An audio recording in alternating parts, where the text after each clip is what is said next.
Everybody, hello. Just getting tuned in here. What's up, early risers?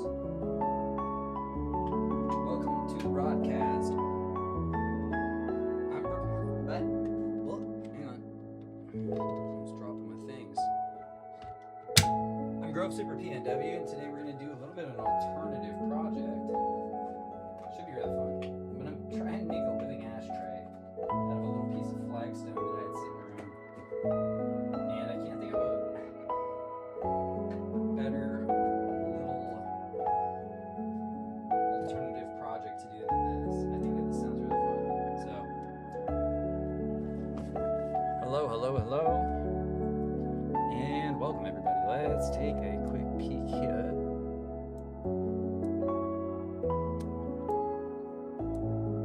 And how everything's going. All right, hey, I shaved, guys. Not that scruffy anymore. Baby face for right now. It'll come back quick. Anyway, hi everybody. Welcome to tonight's stream. We've got a fun project to do tonight that we should be able to knock out in a normal amount of hours. Got the doggo here with me. Hi, Malik. Oh yeah. Careful around the wires, sweets. I know you want to play, but careful around the wires.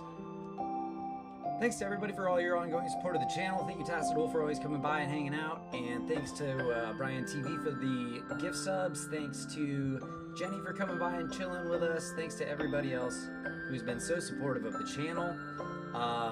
Once this thing starts making a little more money, we can start getting into a little more advanced projects. So if you want to help support the channel, please like, subscribe, consider donating, following, subscribe, gifting subs. All that stuff is really, really appreciated.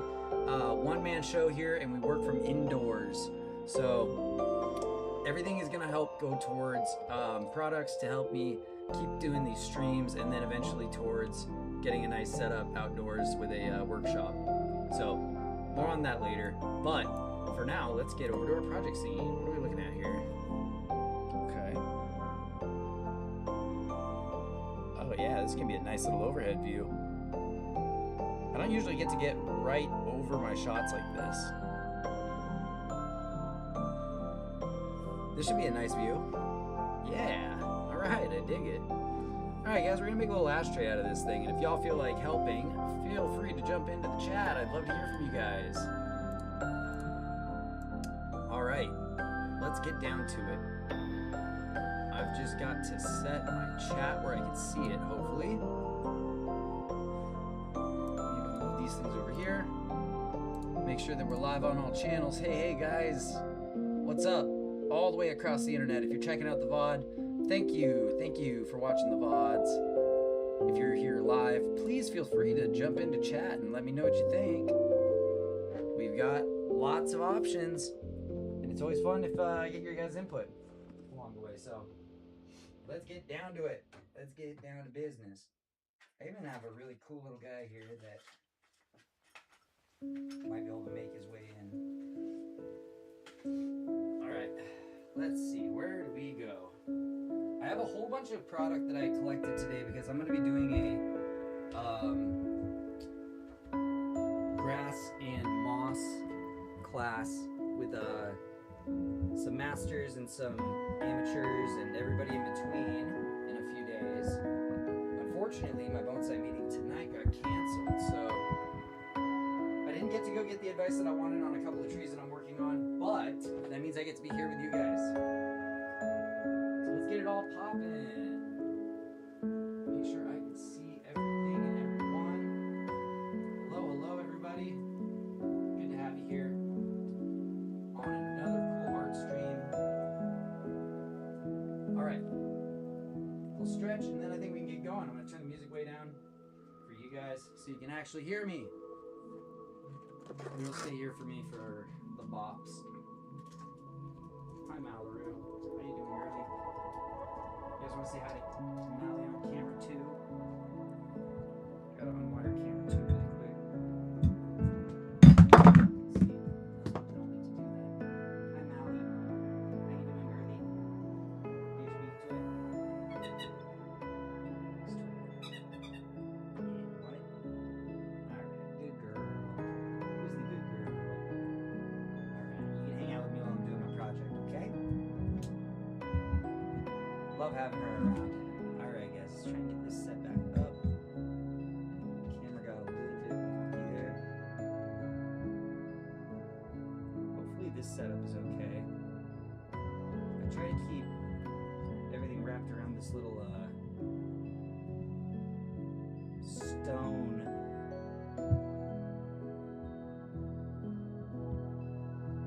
There we go, a little stone coaster that I have.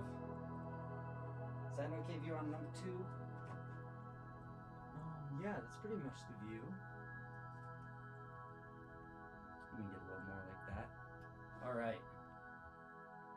Cool, guys. So super close up. I'm gonna get behind the stage today. Recently vacuumed a little bit, or at least swept up a tiny bit. All right. And we've got our 360 view. Go. Okay, guys, let's do a little showcase of what we're working off of. We have here our piece of main flagstone and also a piece of chipped flagstone that I'm thinking might be a really nice divider. We'll figure out how to make that maybe go from wide in the back to narrow in the front to divide the two halves.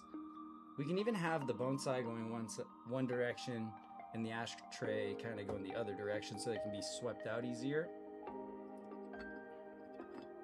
But we've got options there. There's 2 little mame trees that I have that we could put in if we feel like it. A little, I believe it's Siberian elm and a little maple. So let's see, setting those aside for a bit.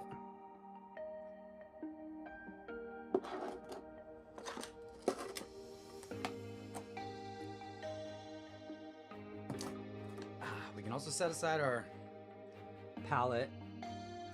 This is some stuff that we have to work with. A nice variety of moss and other stuff I've collected from around the yard. I've got to save some of this for my class in a couple of days, but we can make this look as beautiful as we feel like with lots of really cool natural stuff from around the house. This is going to remain outside, but it's going to have to get sprayed off daily to make sure that it stays nice and healthy. And since it's going to be an ashtray, I thought this guy might be cool to hang out in there. Little guy with a pipe. So maybe he'll chill in there. We'll have to see. A couple of these drainage screens could come in useful, so I've got those on standby. And the very first thing we have to do is build our muck wall and decide what direction this thing's gonna go.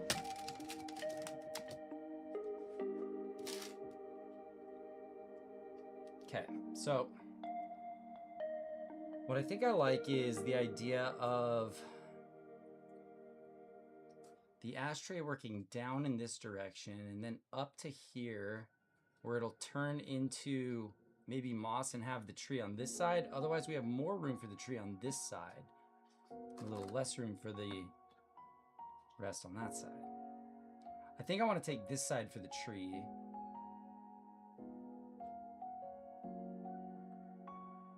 So let's see. It might be wise of us to take our shard and use it here.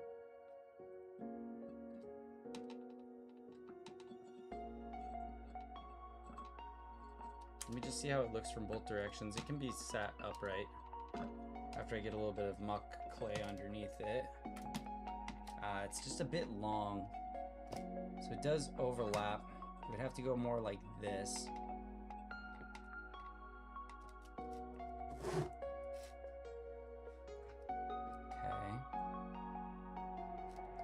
I don't like that there's that much overhang. If I was gonna push it all the way to the edge, it would sit something like that.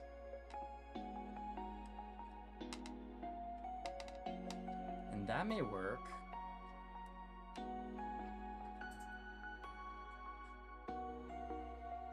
That does leave nice drainage off the back. And then the front could be our muck wall up to here. And then ashtray down in this area, with a bit of a divide off there. But then this wouldn't be my front perspective anymore.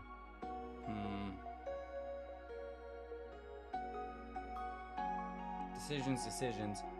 I can always keep this as my front perspective and put this here.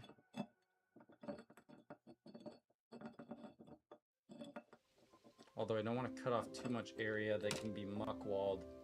That's going to cut off way too much of the piece that can be holding substrate. This could be an option like this.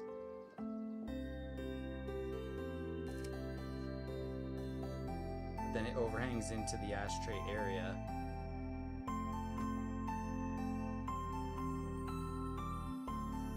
I'm trying to envision if I could put muck wall here.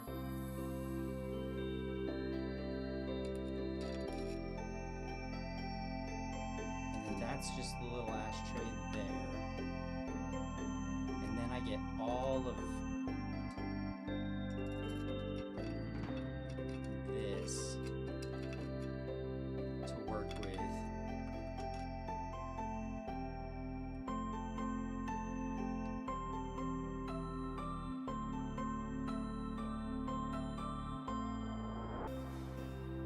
It's gonna be quite the lesson in sculpting here. My other option again is to divide the two, which might be a good idea, especially if the rock sits that way. That's pretty cool, actually.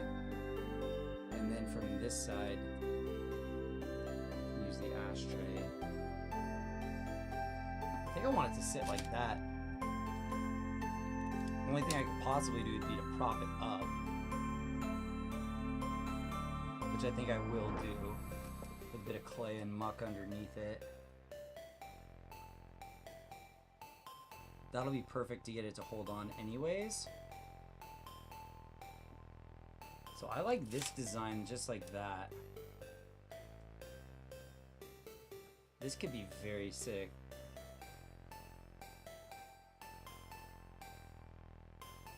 Maybe even have this built up a bit. Yeah, I'm gonna do a single coil along the whole edge and divider.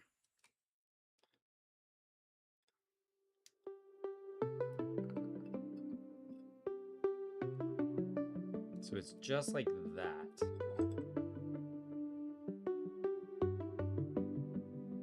That's gonna work beautifully, I think. Let me see what happens if I flip it the other way. That might be better.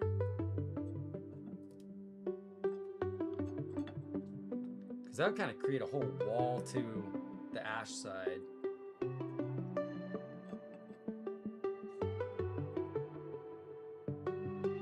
And then have your hidden little garden on the other side. And that could create a nice opportunity for shade if I set it in that direction. Yeah, okay.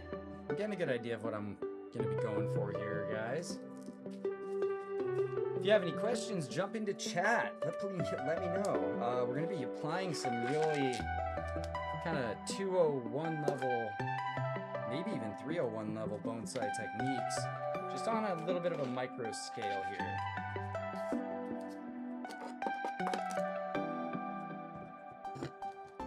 So first off, you guys are gonna be able to see my clay over on this side. I've already mixed all of the rest of one of my blocks of clay with muckwall ingredients. So it's got sand and moss, sphagnum moss, and other stuff in it. So this stuff should be all ready to go. What I kind of got to do is like break off a piece. And honestly, you know, it's easier than breaking it off. It's just we unroll it. Now after I touch this clay, I cannot touch anything, you guys, until I take these gloves off because it gets on everything. I still have clay on my microphone from last time. So this is a nice way of doing it. Let's see, I gotta kind of estimate. Probably gonna need about this much. Yep, I can feel the sand in there, helping to create kind of a concrete out of this. The sand and the sphagnum moss helps it absorb and contract and do other funky stuff without becoming useless to us. So stuff is fairly workable already, especially if I cut it into some little chunks. I don't let my stuff dry out because it's just easier to work with in the long run. So what I'm going to do with my first piece here is I'm going to take this and I'm going to need some water so I can kind of just draw a little bit of an outline of where all my clay is going to go, and I can already kind of see it. It's going to go with the natural geography of this topography of this piece of flagstone.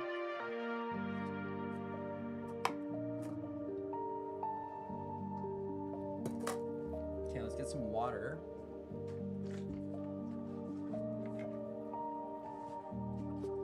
It's okay to have a little bit of water in the corner here.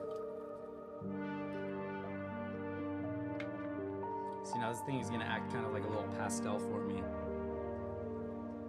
Obviously, you're going to want a nice thick layer here to hold that divider stone in place. So we're going to just trace along here to make sure that we've got our first kind of outline. This back side's going to be all built up. So we'll just continue to put kind of a first layer of wet primer. I'm not just outlining, I'm also priming this rock to start grabbing onto this clay. Let's hope it all goes well tonight.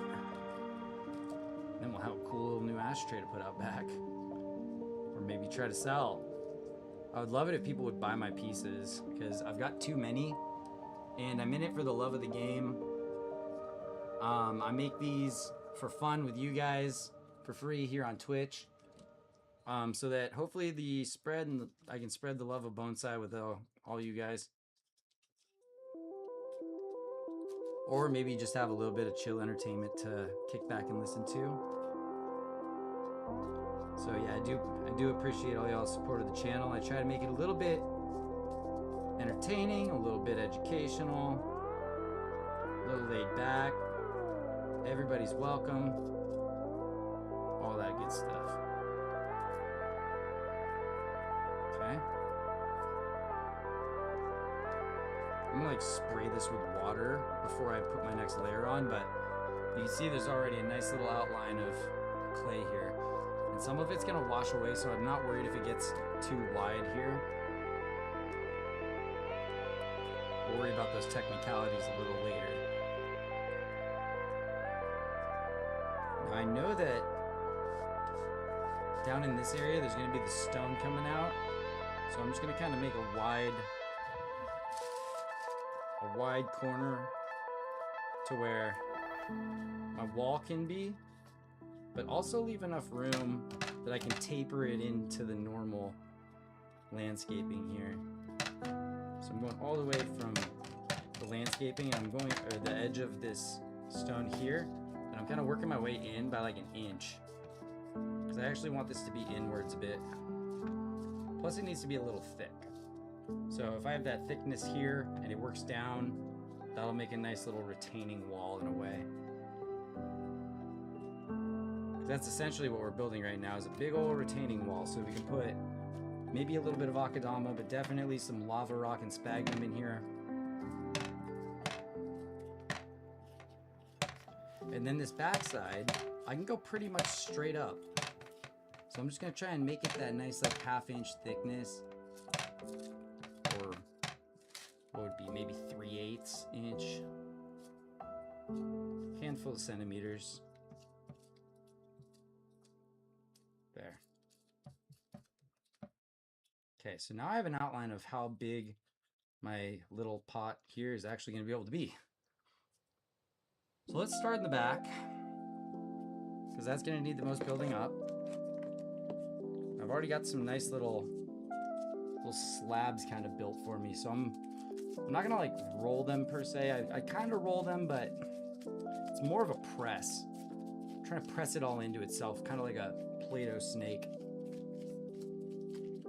I'm making a coil here. If you're familiar with pottery, you're probably familiar with making coils, but just with the way that my clay sits and everything, it's really important for me to kind of crush it in, get the air pockets out, because it will absorb with the sphagnum moss in there. It's gonna absorb and expand and everything on its own. So I really want to make it kind of nice and tight, like a Tootsie Roll.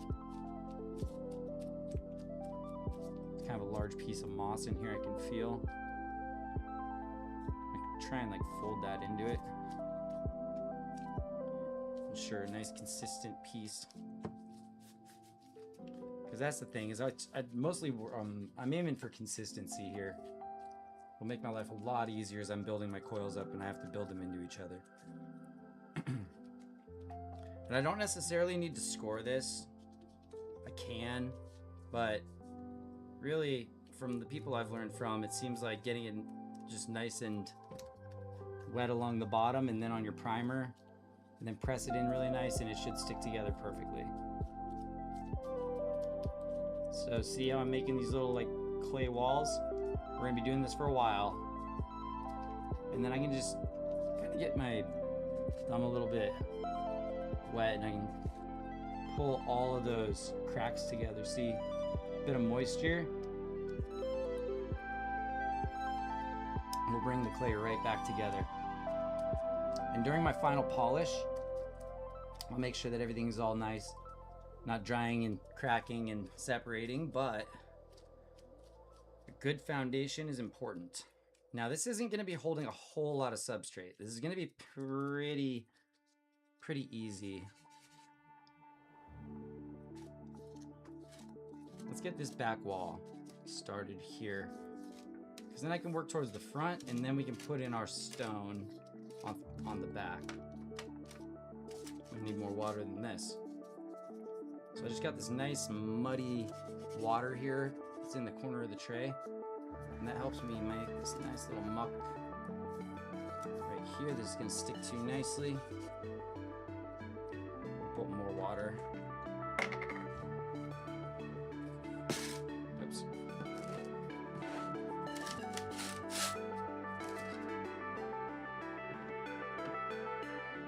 Hopefully the little scrapes and bumps aren't too loud when I have to like spin things around or adjust something. And another thing, guys, I need to get myself into a sitting position, or else my feet and knees are gonna be killing me by the time I'm done. So without touching my yoga blocks with my hands, we got the lineup. Nice, okay. So we said we were gonna work from the back.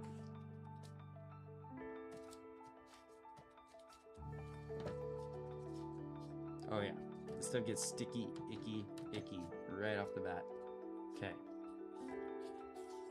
This might be enough to wrap a good way around the front. So in the back, I'm gonna go all the way as far back as I can. I'm just gonna hug the exterior so that if it's pressed straight down, it's not going into anything that's off the edge, and it gives me enough room to push it kind of into the edge. And work around the corners a bit. So that's what I'm doing right now, is I'm pressing down and working the corners together. And as I do that, all that sticky muck that I put underneath is acting as a primer and grabbing onto this piece as I press it in. There's a lot of sand right here, so it's kind of being a little sticky, but again, with a wet thumb, I can just kind of get it all to agree with itself, just like right here. I'll take care of that in a minute. Okay, let's get to this spot here. It's almost where like a little pastry spreader or something might be a good tool. I'm gonna have to go check my garage and see if I got a nice little pastry spreading device that could reach into these little corners like a cake decorator. I bet I have one sitting around.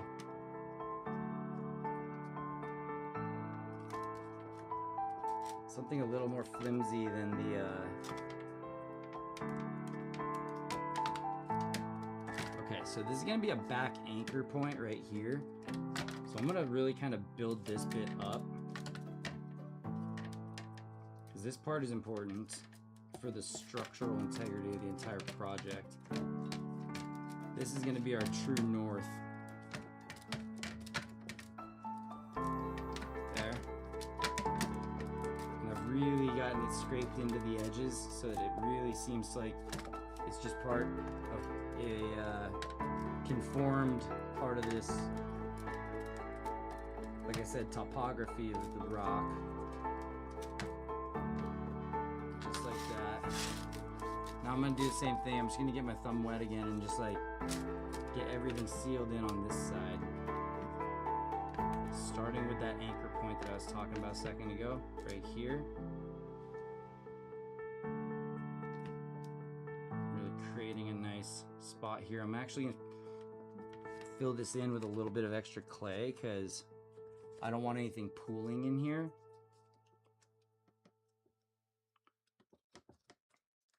I don't want anything pooling in this particular spot, so I'm actually gonna lay in a little bit of extra clay just to fill this gap in like that, see?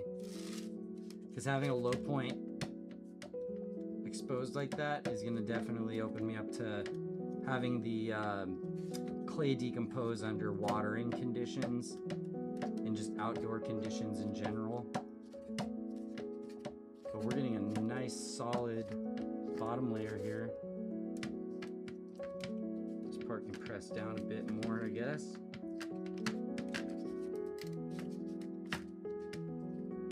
Yes, yes, yes. See, I'm trying to press down on this first layer especially and into the primer, just like that. Kind of spread it into itself and down. And then I'm going to be able to make my first level of the wall here. I think I'm going to have sufficient width because this isn't holding anything very big. It's going to be pretty small.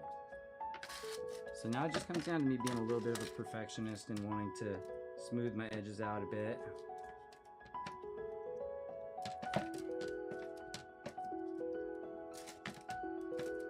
It's gonna have more layers put on top, but if I can get this first layer spread evenly like this, then I'll be able to just press down on top and that'll flatten out nice and easy for us. Okay. So there's our first wall, or our first bit of wall. Now I feel as though it might be a good idea to get this placed one way or the other. I think I'd like it straight up, going clear from end to end this way. You see how it looks this way? Nope.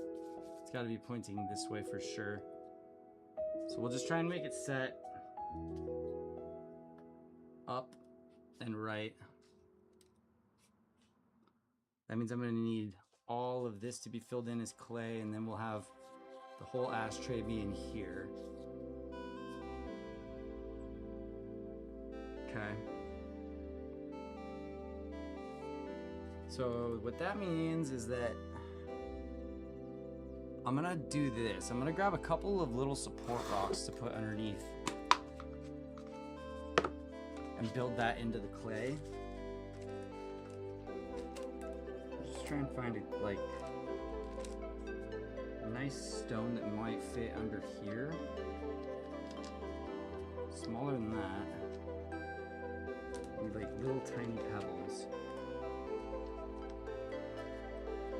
Or like one tiny pebble. That's not the one. Nah, we'll just do it with the muck wall. It's okay. Okay, so how about we do it this way? Need low point drainage, which is going to be out through this direction here, I think.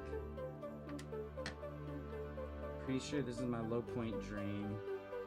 So I'm going to try and leave this sealed off so that I can ensure water drains out through here, which I think is my low point.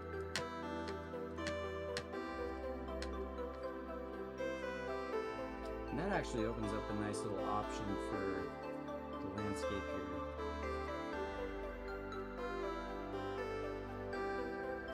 I can even stick one of these kind of flat stones here.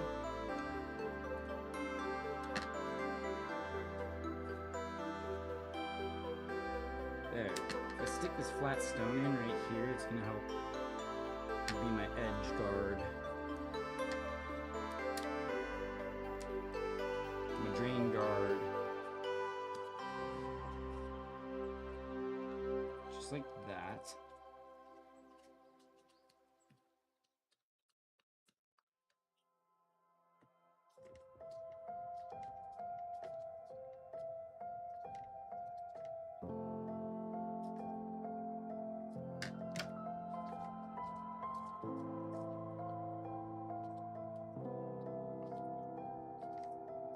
I don't want to just sit and yap if nobody's chatting or anything. There could be some people who just want to lurk and listen or watch or whatever, and maybe they don't want me talking as much. So I always try just going back and forth like that. I don't really watch viewership numbers too much.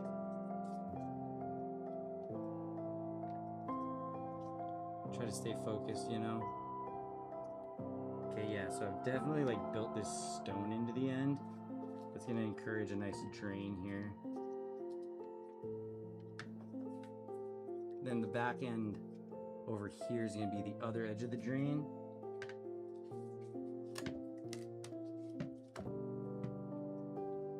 Oh man, this is actually kind of a low spot right here. Yeah, depending on how it sits, I guess. Maybe I need to add a little bit of a prop up to it. And it'll drain out to this backside here. So what I'll do is I'll actually place one of these screens here.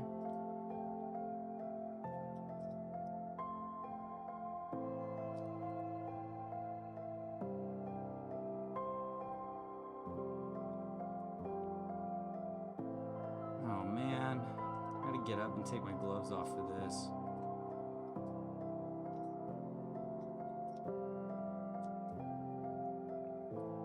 Maybe I'll just roll one of these and cut it off.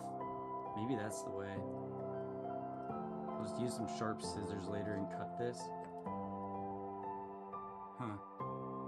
I'll try and build it in somehow. But we're in an ad break right now anyway, so I'm gonna take a quick break, you guys. Get clapped.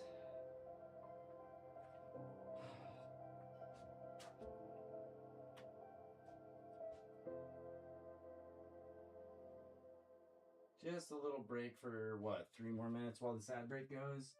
2 more minutes. 2 more minutes for the ad break, everybody. You guys like bonsai? Make sure to follow the channel. Like, subscribe, fun stuff like that. I like to try and wait so that we can get our viewers back, especially if we can get a whole 1 hour block without having any pre-roll ads. That's gonna help people be able to catch the action as it's happening. So those are really the best times for us to really get the good stuff going. So let's hang around for just like less than 2 more minutes, and then we can have all of our friends with us together, okay?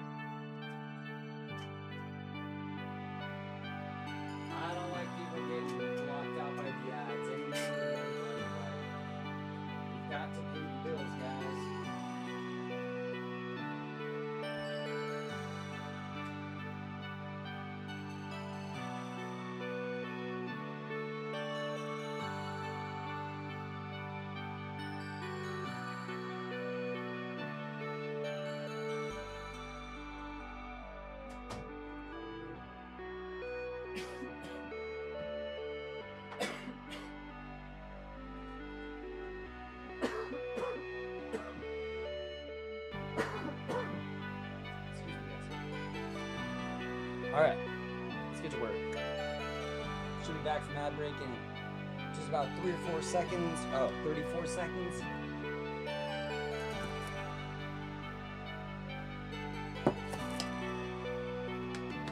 Let me grab a new pair of gloves, because this is messy work. We're keeping it under control so far. It's been pretty neat.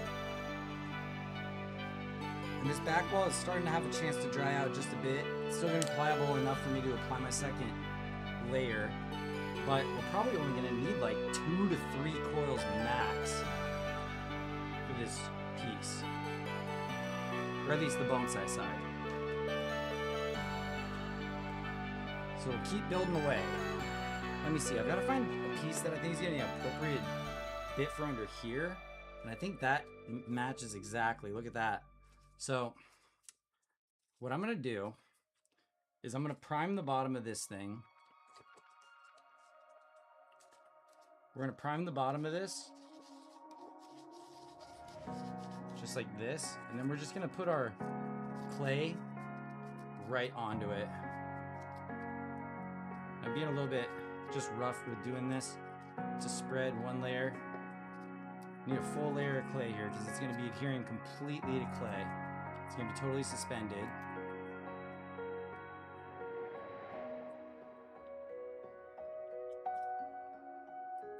Okay. Doing good so far.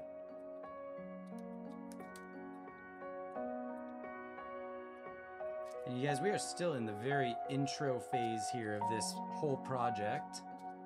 So if you see the title, very cute ashtray, I promise you by the end this is gonna look insanely adorable, but it's gonna take us a little bit of time to get there. So thanks for hanging out and going along on the journey with me. Found a little piece of stone kind of in the sand that I'm gonna stick right in there to help level everything out a bit. And then this piece I'm just gonna kind of compress. It's already in like the right shape and size and thickness that I need. So like I said, let's just press it all together into a nice cohesive solid piece. Make it look like one solid Tootsie Roll or Snickers bar or whatever. Probably looks most like a Tootsie Roll.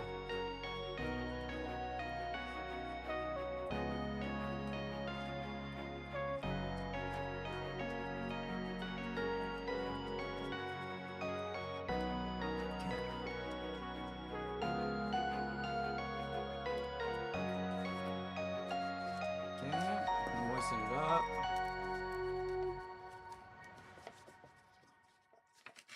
Then it is time. Need a little more water down here. It's starting to dry up in the bayou, the mud pit. There we go. Like I said, just getting clay on everything tonight. All right. Pop this bad boy on here. How is it meant to go again? That way?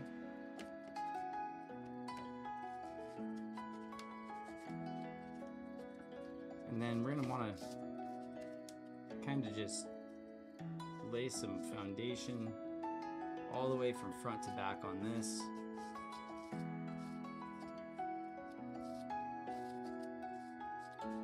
Okay, that's all primed up. And if I remember, it was gonna start reaching over this gap here. So I may have to actually remove a little bit of this as we go, but we'll see. So I'm just affixing the rock to that piece of muck that we had ready to go there.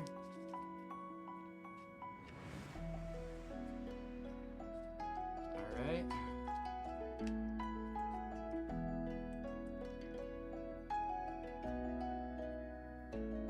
All right, so now I'm almost turning this into just the bottom of the rock.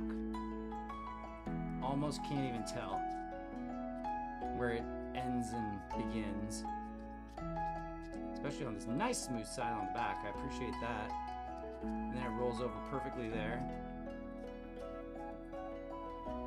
Okay, looking good.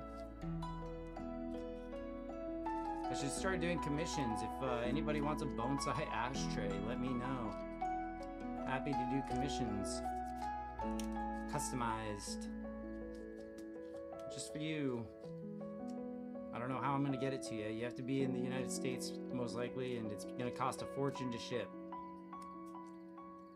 But we can make it happen, so let me know. Okay, so I'm just pressing down here so that I've got like a little bit of a idea of what the bottom is, and there's a little bit of a skirt off to the sides, because that's what's gonna help it connect to this lower base, just like that. Okay. Now let's make sure I place this thing right. I'll look at it just like this. I think we decided we wanted to go something like that, right? We were gonna have to pack under. So what I'm gonna do is pass some of this pack to the right. I guess downward from your perspective,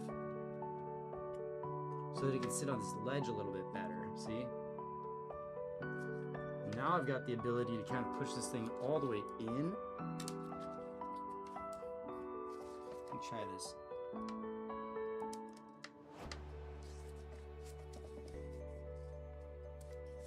Is that the directions that we wanted to go? Do we have to pull it forward more?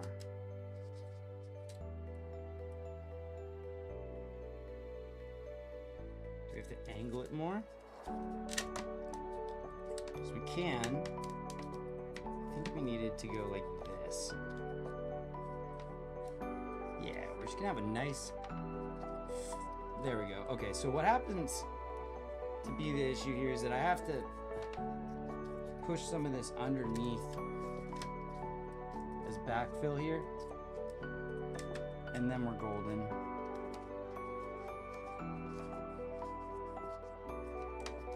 And this part can have a little extra support, and then I can just blend in on this side.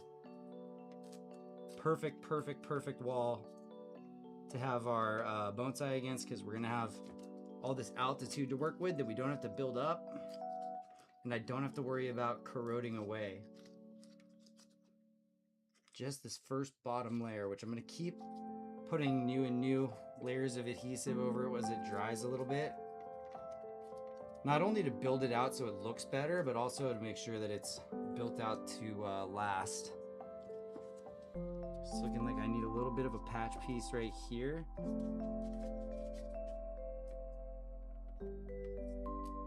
See in here?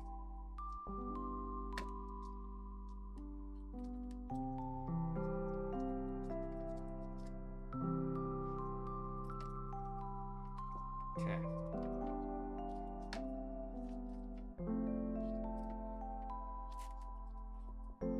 Now it sits nearly upright. I like that. Could even tilt it a little more upright, just a hair. And I'm gonna have to pack a little bit more in behind it, but this side's looking good.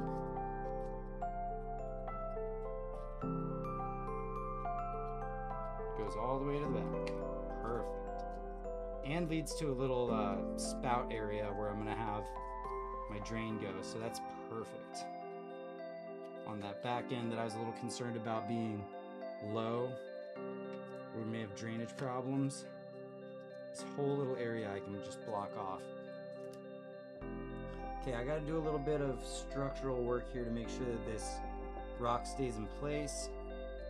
I'm packing in tight everything underneath it to act as its, I guess, retaining wall for now. Backfill, backfill, backfill.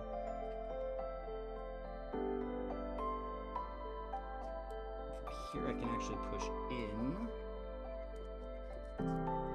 Get this bottom part of the rock connected.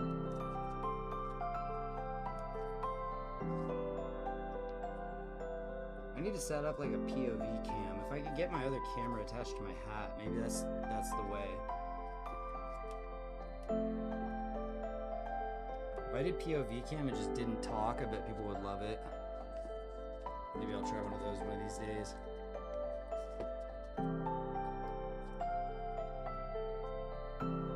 Okay, there's a little bit of grit in here, that's good, because I'm using this as backfill underneath this back part here.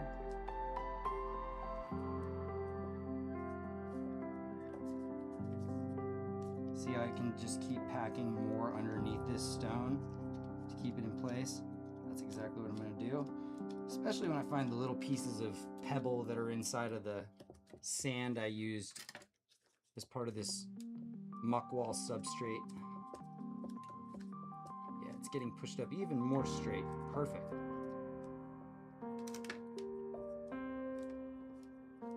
Okay. So I can smooth that area all the way across. And boom, we have a straight line.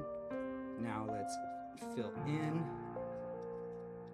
Looks like I have a little bit of a lack of clay through here, so let's grab a little bit more. Just grabbing like little thin spackles. Try and use. Let's fill in. And it looks like this one should be perfect, just like this.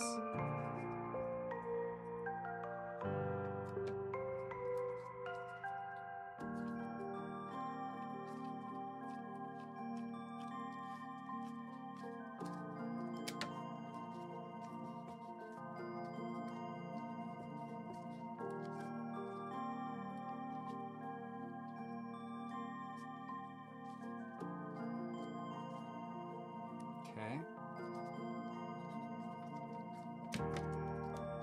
See how I can press all the way in now and have a nice taper up to the wall in all directions. Let me just even this out a bit and make sure that it's fully adhered to the stone, because it's not wired in or anything. So I have to rely completely on this bit of muck wall here. And I'll try to put 1 or 2 more layers over exactly the area that it connects as we build out the bowl over here on the other side. That's gonna look so sick. It's like a little mountain. See? Cool, huh? Okay, let's work up, up, up.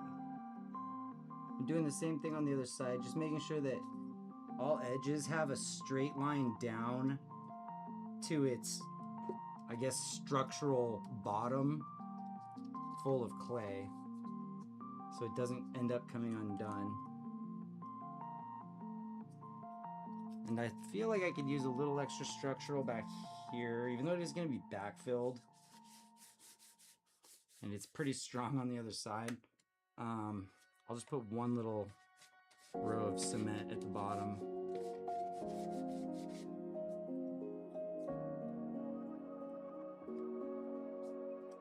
One nice little row of cement at the bottom here.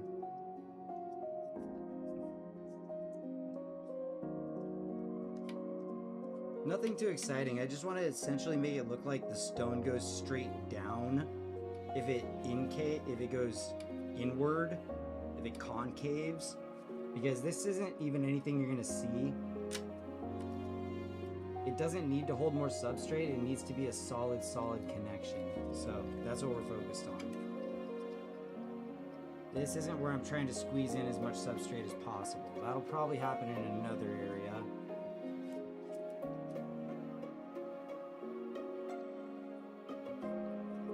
And this little divide is cool. Okay, maybe there'll be a little moss wrap around it. We'll have to see. Yeah, this side looks pretty solid, not gonna lie. And it's slowly drying even as I'm working with it, but both sides look as though they go down. Good. So now it's back to coil work. I'm just gonna break this kind of in half here. So this leaves me like nice easy access to a coil.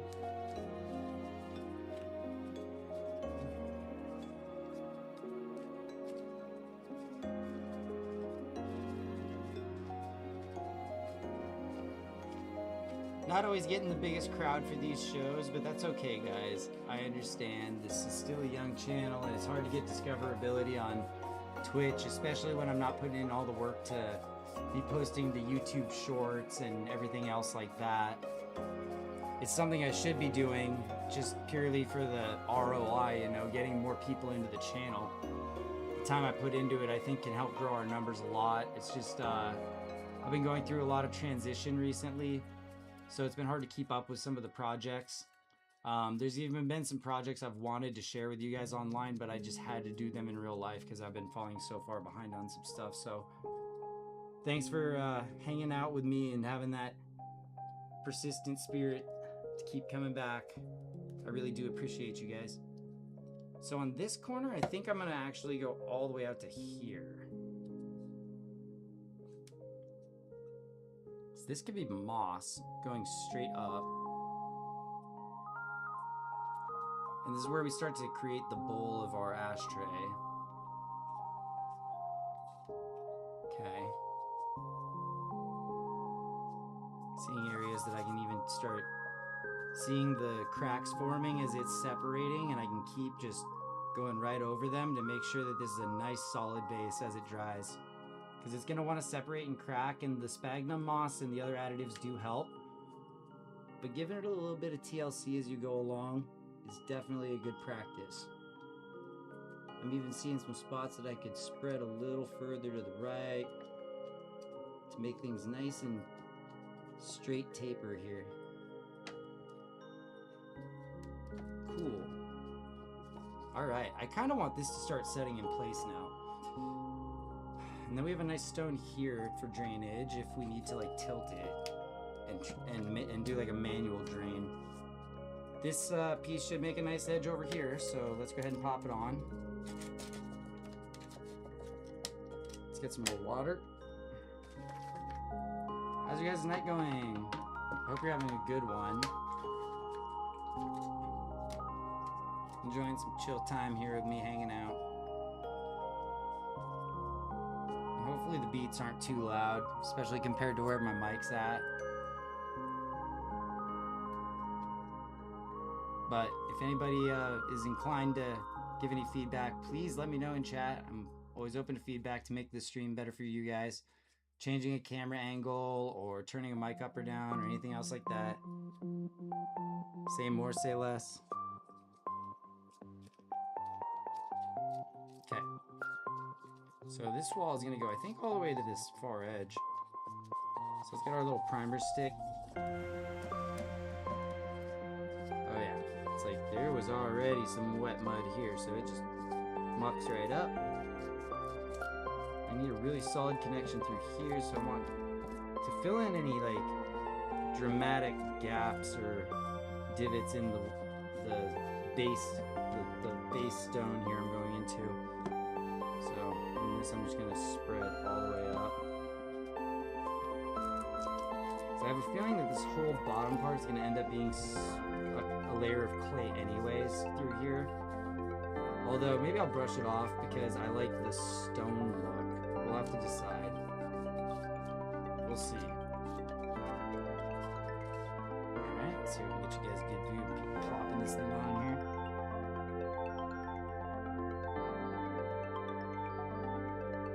Okay, so it's gonna be a corner obviously here.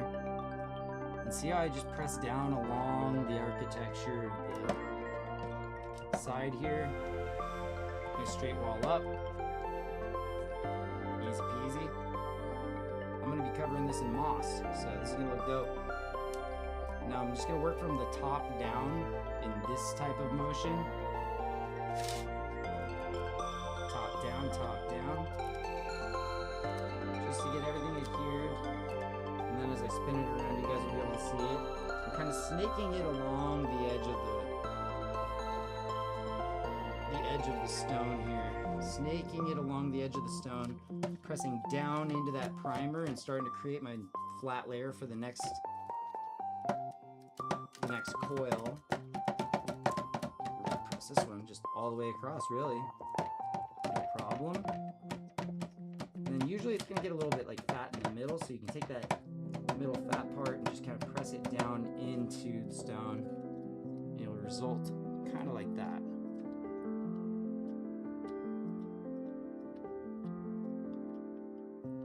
This is going to be more the ashtray, like, I guess aesthetic side. I'm going to want it to go like a little more straight up. So I'm gonna actually pinch this really thin and go straight up because it's not gonna be holding any substrate. So this is gonna be almost like a brick wall.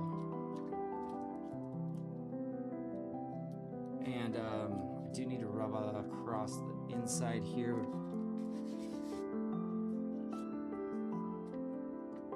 To get this part to stick. These are the things you don't want to skip is you grab one side and forget to meld the wall to your coil on the other side.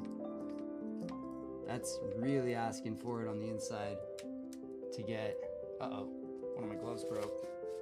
My right glove, the important one.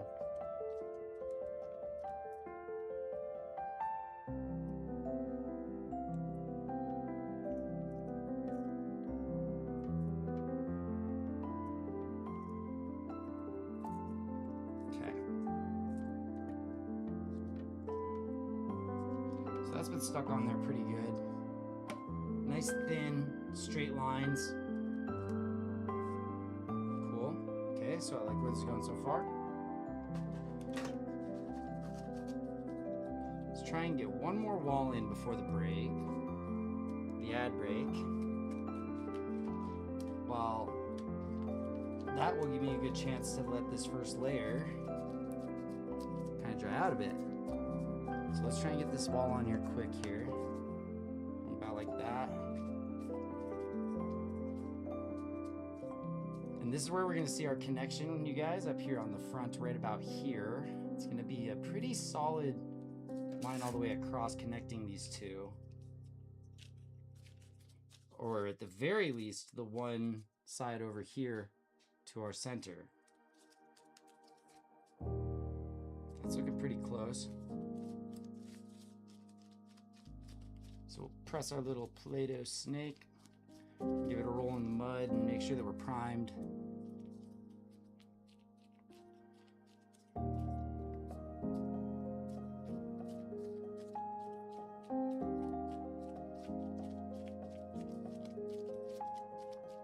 Okay. And then after I get this into the water, give it a little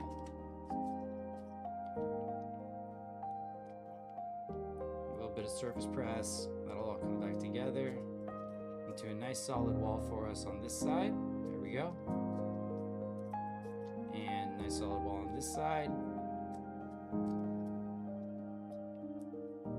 There.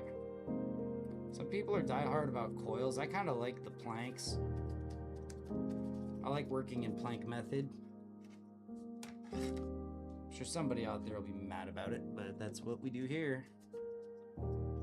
Now let's just get this primed and then get this last wall up here.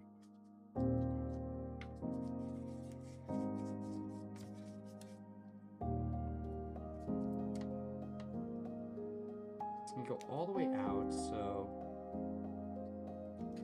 actually it's gonna go about here. I want to have it set back far enough that I can have a taper up into it.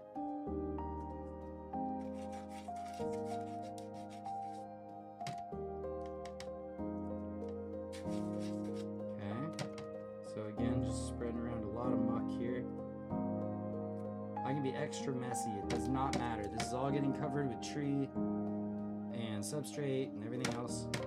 So I'd rather have it a little extra wide and pressed into the crevices of the stone here. I'd rather have it a little extra. I'm even going to stuff a little piece right here to be my end cap. It's right next to my drain stone. So this should act as the very end cap right here.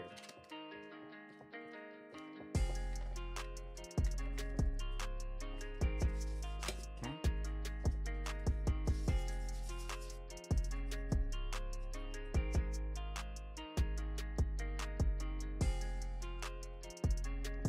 Man, it's starting to get hot in here.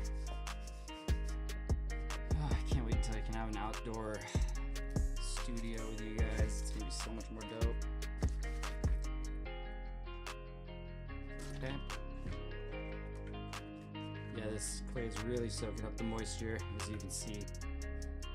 Alright, so So right here, it's gonna connect all the way into this. So I'm gonna make a nice solid connection here.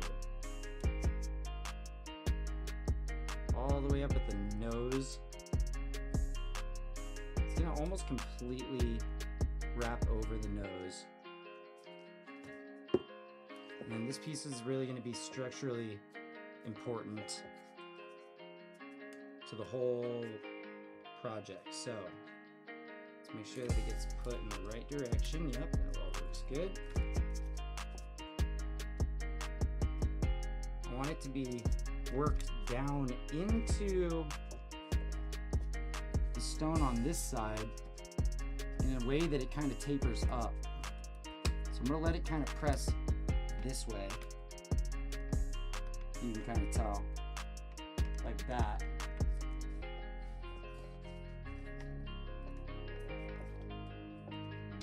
So that my front edge kind of starts to blend in with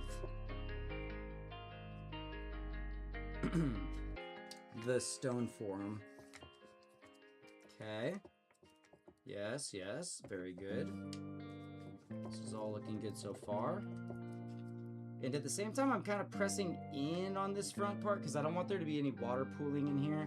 Make sure that it runs down towards this drain that I created. All right, now that nice fat corner piece I put in here is serving as a nice little block to actually borrow from. Okay, so I know right here is my little stone. Need something to poke it this with. My tools are down here. Chopstick just like that.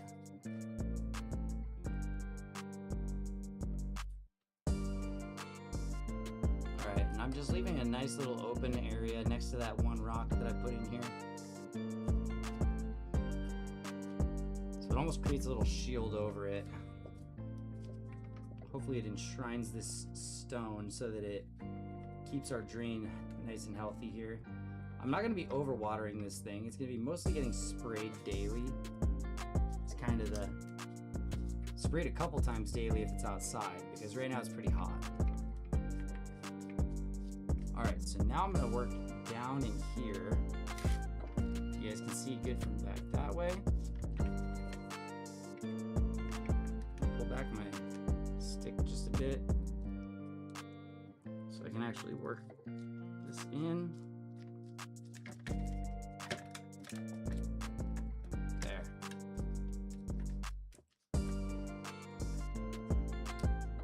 And I think this is almost as tall as we're going. So as long as I can get a nice tight seal back here, and then it seals into the rock, actually at a perfect height, so that it camouflages all of that clay we used to boost it up. All that boost clay is totally camouflaged now. You can't even tell it was there. So now what I want to make is a nice inward slope. This part's a little bit more tricky. I feel a little bit more like a potter when I'm doing this. And then we're just going to press down and over, because I think this is as high as we're going to go on this side. So we may need to even that out a bit, but we said that we wanted to go down and in, so I'm going to kind of break some of it down a bit just to backfill underneath itself. This is making it much easier for me now to go in. Nice drainage trench, I guess, built into the bottom, but it's also a very solid, nicely pressed in, smooth spot. Get a little bit of the water on the fingers, just the magic touch. Go that a couple times. Yeah, this whole corner is actually cooperating perfectly, and this is going to start serving as my template right here, because this is the very top edge, and then we'll be able to start working our way into the piece. So what I want to do first is continue to press down on my edges, but also press in so that any little layers that can get compressed or going up. We don't have to go any higher than this for the majority of the piece. So press my way up. Try to create that nice natural slope up so that it's not super abrasive. I don't want it to go just straight up. I want it to kind of work its way in more and more the further it gets. There. The further it gets from the stone. There.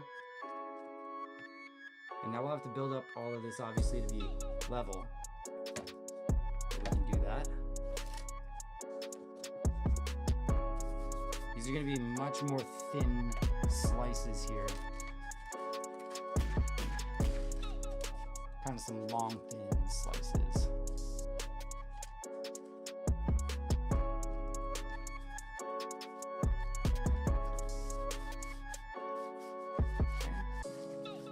This is actually one case where I am going to kind of do a Play-Doh worm method.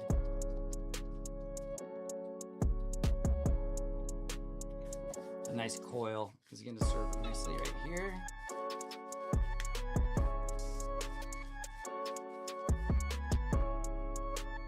Good, see, that should give me some nice flexibility with altitude all the way across.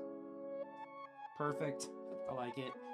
Just have that back area to kind of do our patchwork on. So let's turn it this way.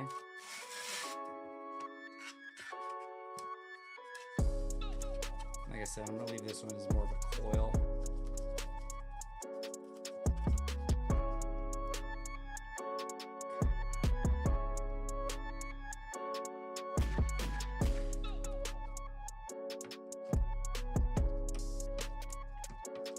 Yep, literally just pressing directly down on top of the last. Just like coil pot making in this case.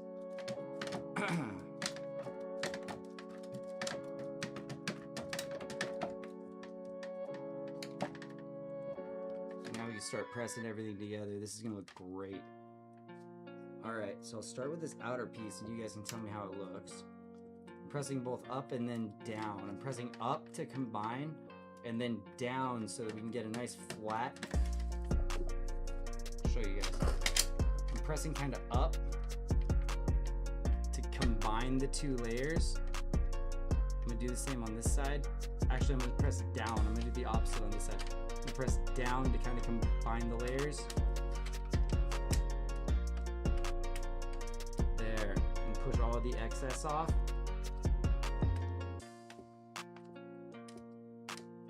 And you can see that a nice basin's starting to be formed. Cracks are starting to go invisible. And I'll make sure that it's packed in tight by pressing everything down flat. It was round, so just the movement of that matter that's in the middle of the coil outwards is gonna give us a nice flat spot here. And what a nice little, like, perfect wall it made for us, huh? Perfect. All right, now I'm gonna get actually my thumb wet on this side for this one.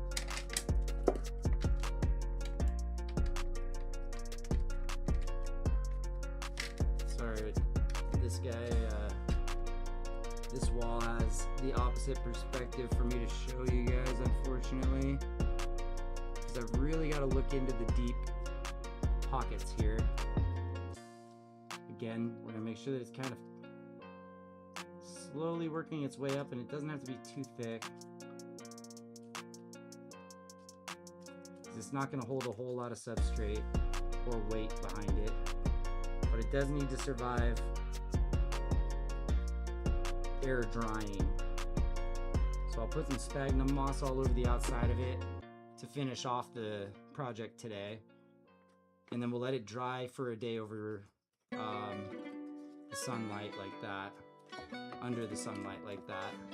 It's supposed to be sunny and 90, I think, tomorrow, so what a perfect day for that. Drying out clay.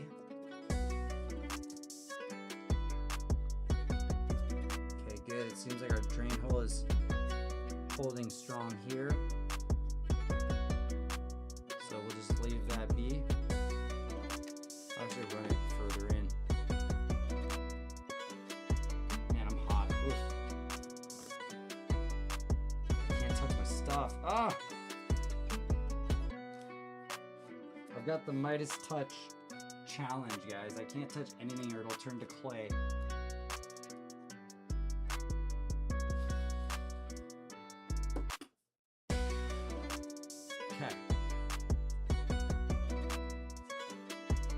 Okay, so I'm taking another look.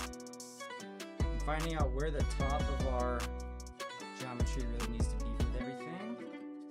I'm glad that we chose this side for the tree because we'd go a lot lower and hold a lot more substrate.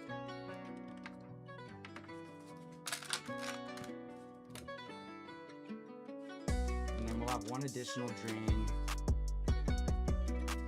at the low spot. I might have to just poke a hole through or drill a hole through with the toothpick after we get everything set. So like, I can already see there's some separation happening right here, but that's no problem. You just press it right in. Boom. It's become even more and more of a natural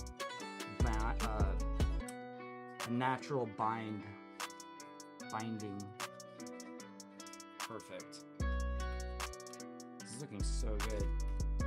See, when I actually take my time on these projects, they always turn out so sick. So I always feel bad if, you know, if I'm having a bad day or something like that and I get onto stream and it just isn't up to par. Sometimes I'll delete those streams and just be like, man, that wasn't entertaining for anybody, and you know, I just don't feel like it was the best content. So sometimes I'll go through and just be like, that wasn't my best work, but I really am striving to give you guys my best every single time I come out here. And I really like where this is going. So this is going to be an interesting side over here because we're going to have to build an arch, sort of. A drain arch. Although I think that this is going to be the most used drain, honestly, when I look at it. If it all runs downhill that way. So we'll keep the possibility of a drain back here by applying this, just like this. Like I say, I want to get up to about this level. So let's find out what that level is.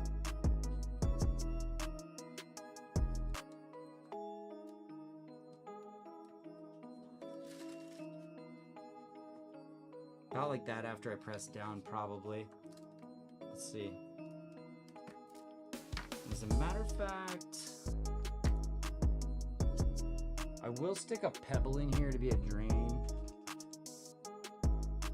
for now, or at least to hold a drain spot open. I can work right over it, and that's no worries. And if the rock stays there forever, that's not a big deal at all. All right, so let's start combining these layers. Again, I'm pushing up and down kind of at the same time with my outer fingers, and then pressing down with the middle finger to get the two sides to combine. So we press down and then up and down to get these two sides to combine. I usually like to go down first for most angles like this.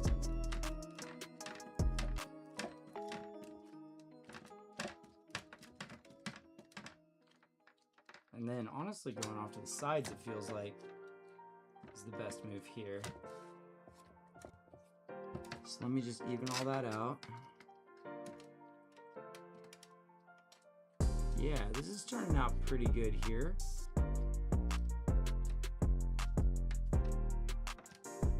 This might definitely be as high as the basin needs to go. So I can actually start to press it down. Well, I can have a little bit of a higher top and it can work from here, okay? It's no big deal. Has to be at least this high. See, that's too low. That's a little high. That's about perfect right there, actually. Okay, we can work that.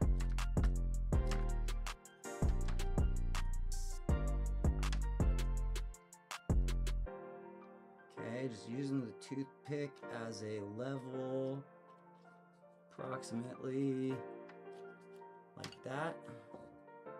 Okay, so this is a back wall that should be more or less complete and level with the furthest point, which is great.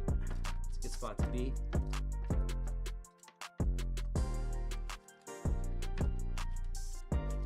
Okay. Now let me just take one more peek at this side, make sure that it's all pressed together nicely.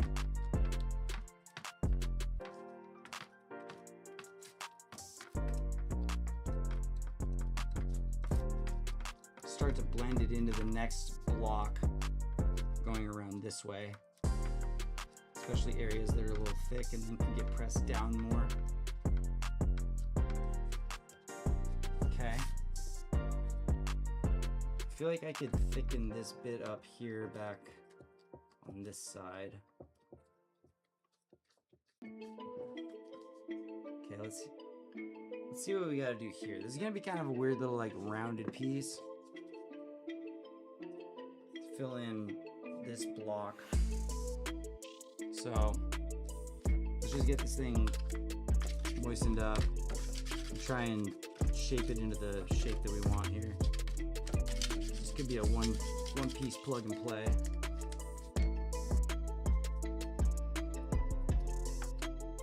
See little rocks falling out of the bottom. I'm gonna put those actually with the other rock and make a little drainage canal back here.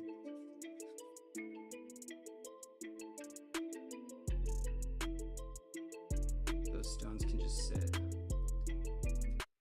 Okay, so we're gonna go from there, across, and then flatten out level, and down into kind of a block shape. It's like I'm making Oklahoma right now. I need Oklahoma in the Tetris queue. Or Sideways Idaho.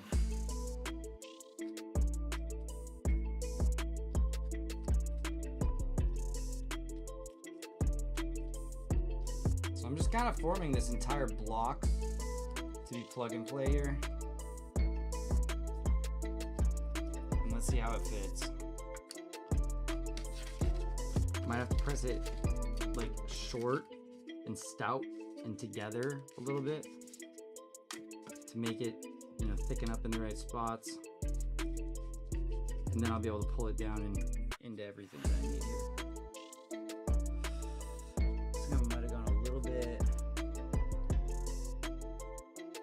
Much there and a little sparse down here. There we go.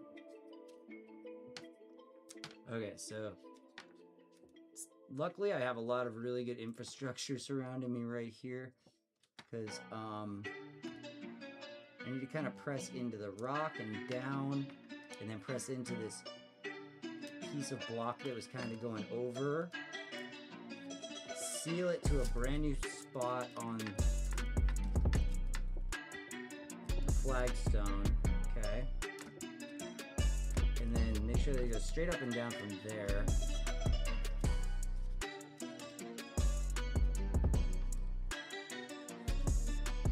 Okay,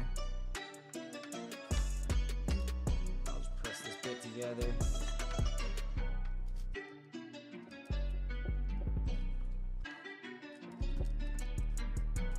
All right.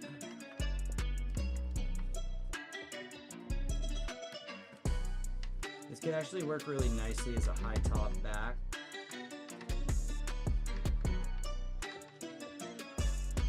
Doesn't seem to obstruct the stone much. See, and here's where I'm gonna have to get a little bit touchy-feely with that corner. Easily gonna be able to clear this up, but let's see.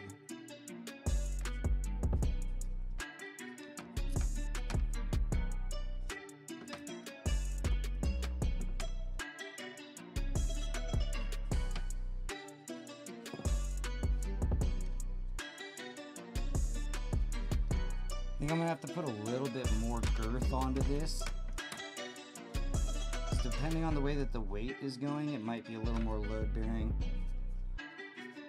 And need some extra backfill back down here. As a matter of fact, I'm just gonna do it right now. To make sure that it even hits that drain that I'm newly created. I'm just stuffing some extra clay into the back corner.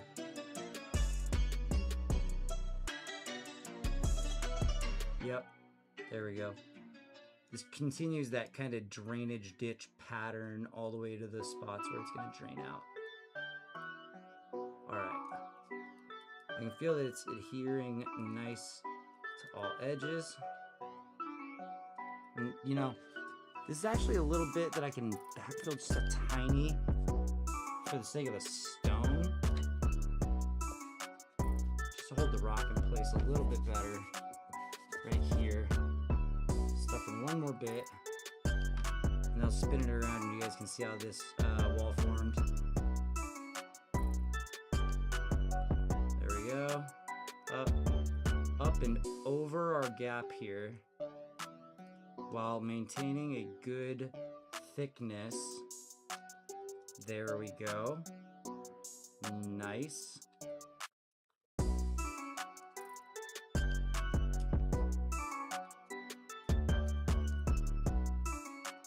Okay, just doing some finishing presses here. And then I think we start doing this.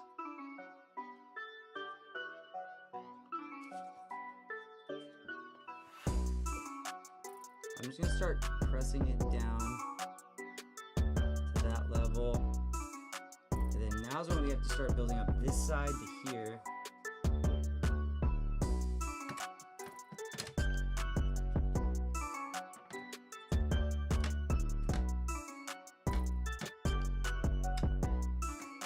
Just using this to like press it down until it's about even, and then I know where the even level is.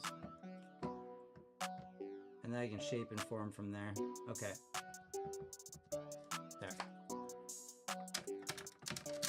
So yeah, as you can see, I left little divots all the way down, so this is a nice flat area right here.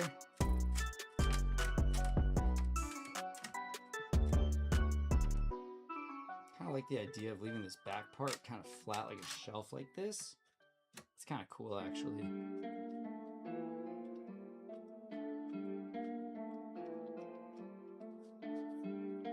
Like that idea. Okay, so I'm gonna leave this kind of like a shelf a bit like this.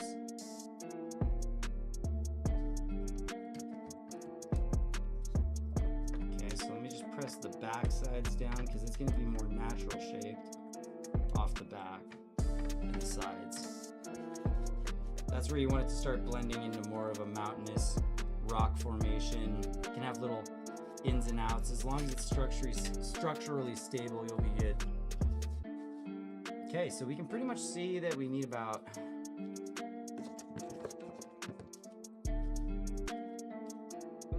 let's estimate something like this. That should finish it off pretty much.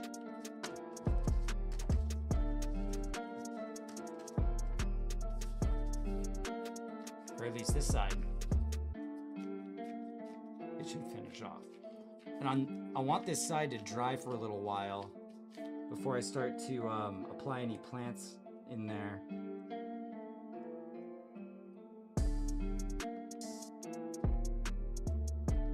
Just gonna kind of reinforce my edges a little bit. All the way along here by just rounding off all that extra stuff that we got. There. Okay. Just get a little bit closer to perfection on that part.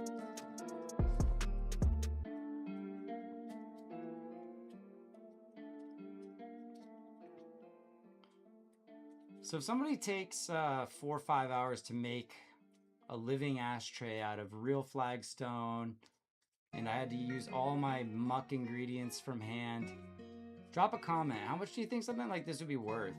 If I started hustling these at like a farmer's market for like cigar enthusiasts, make them like a little bit bigger, a little classier for cigars. This is more of like a, well, this one could be a cigar one actually. It's nice and long like that. could be pretty cool. I had no idea what the actual ashtray was gonna end up looking like. I haven't really thought about it because I'm more focused on, you know, the tree and stuff. But let's see.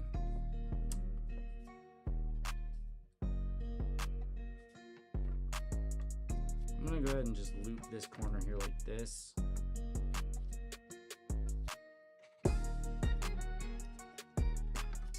And we'll finish this wall here.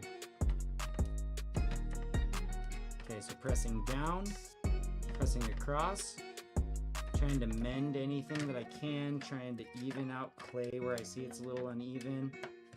Starts to fall together, there we go. Outer wall's looking pretty good. Okay, and then you guys will be able to see that outer wall work in just a second here while I get the inner wall done. And at the tip, I'm just gonna, like I said, start creating more geometry with this. I'm gonna have it start coming inwards and upwards to make a much more interesting shape in this corner. We'll see how that looks in just a short bit, or if I'll have to change tactic. Okay, and again, just dipping your fingers in the water over and over again as you're going over all these cracks is just continuing to refill those little separations that are going to happen as it's drying and just reinforce it all the better. Okay, so when I look in here, let's first connect everything nice here. It's looking nice and flat. Let's make sure that it connects. There we go. I'm going back and forth, especially fourth on the places that have a little bit too much clay. I'm continuing to just make that nice little kind of edge here.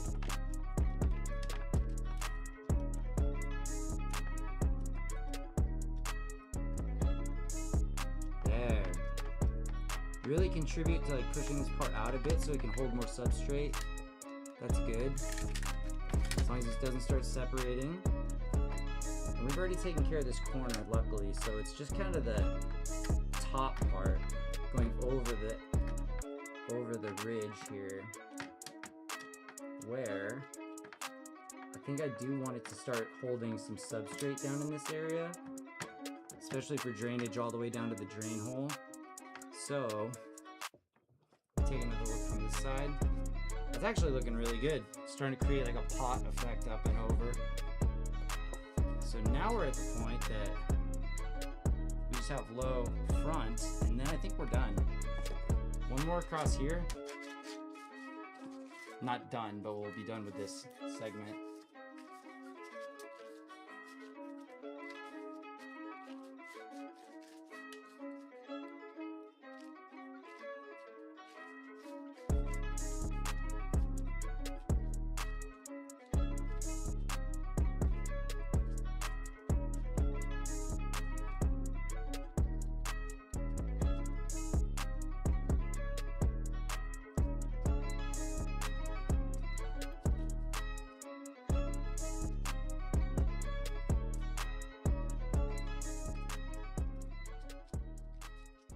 Probably gonna be a two-piecer.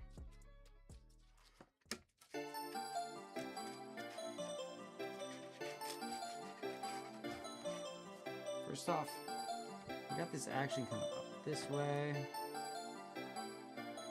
creating a really nice bowl. Actually, a very nice flat bowl all the way around the outside here. It could be built up a little more here.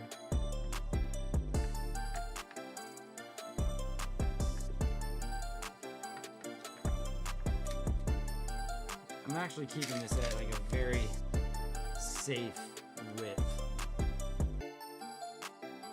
Okay, so let's see if this piece, if I stretch it out just a tiny bit here, is the one piece.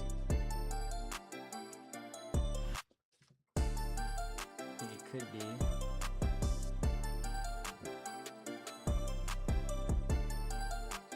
Could be. I think we need to start uncoiling a little bit this way to lower everything down a bit.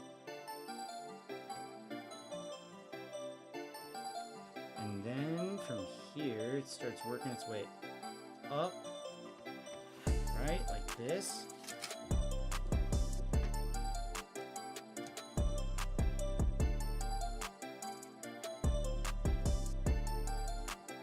Just like that, chat.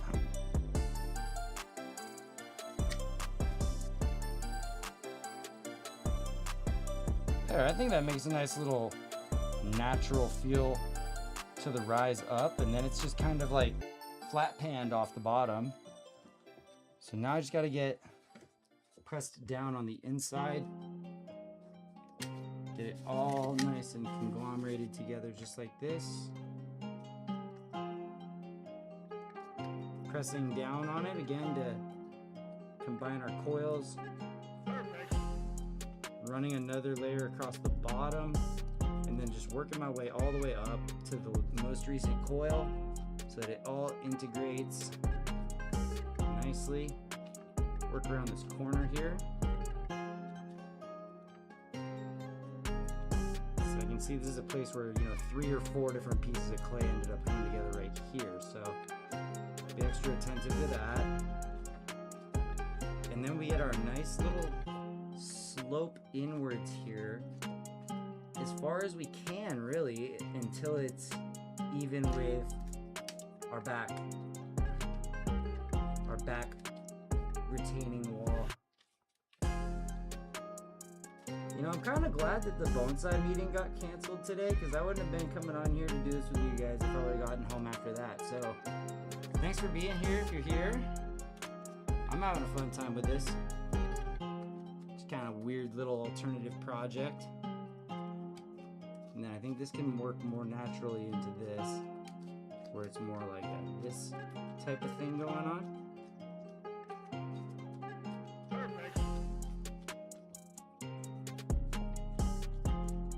Okay. I wonder if like a blow dryer on this will help like dry it out faster. I'm sure that would. But really just letting it bake in the sun is what I generally like to do. Alright, so that should be enough.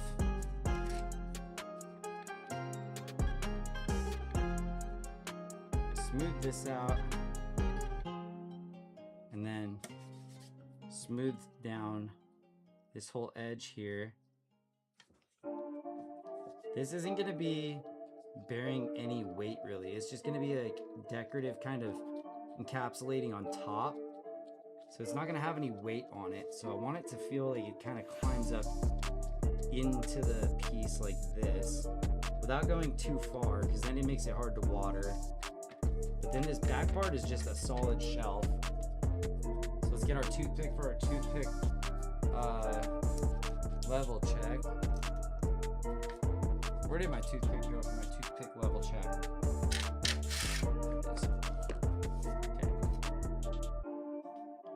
So now all leads back to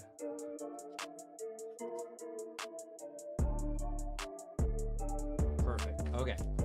So the way this is now, I can actually continue to roll this over like this.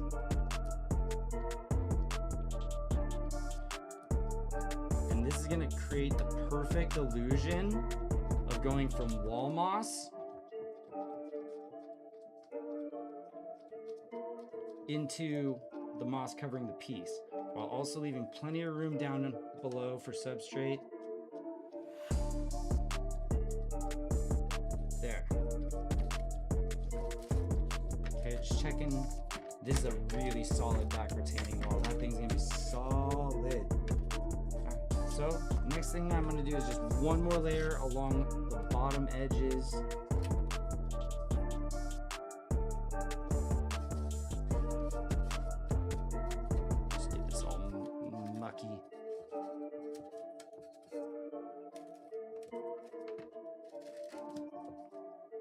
This might be my last chance to get down and dirty with the very bottom layer here.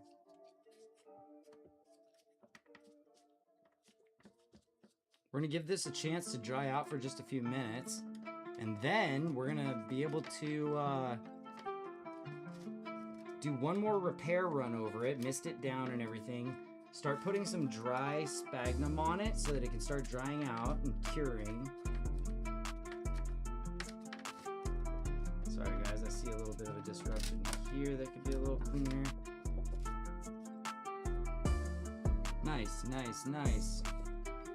Everything looking very solid here.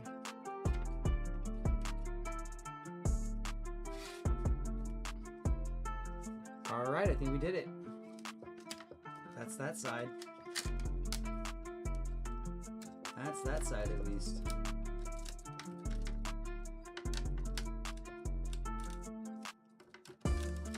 Okay, so what do we do with this side? I want to leave it stone, I think. So it'll have the clay, I suppose, for just the inner wall here.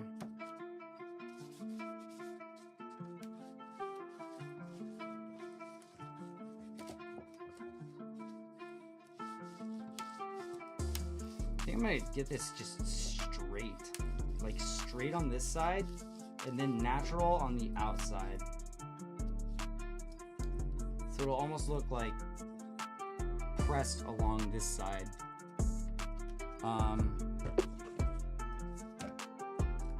Maybe my knife can help me achieve that.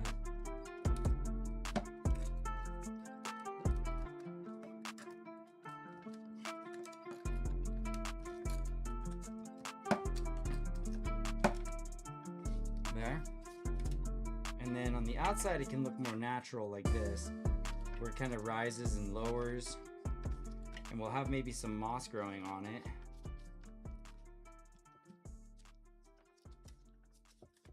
Okay, so where do we go from here?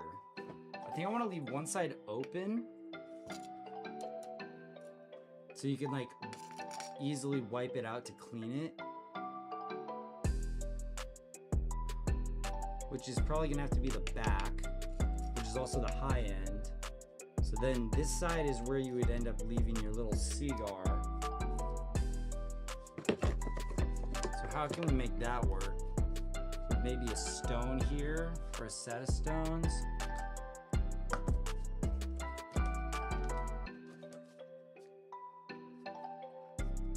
So like, I'm wondering if there's a really cool cigar holding stone.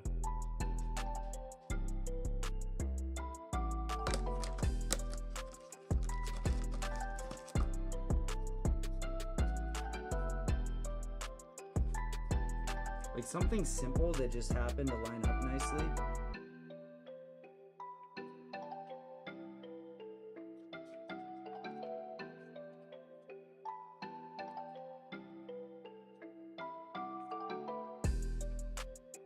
Let me see, maybe I could even integrate that bit like that.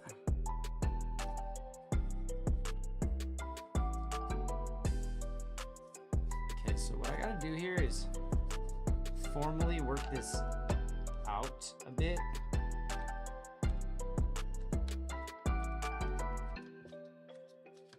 So it gets wider.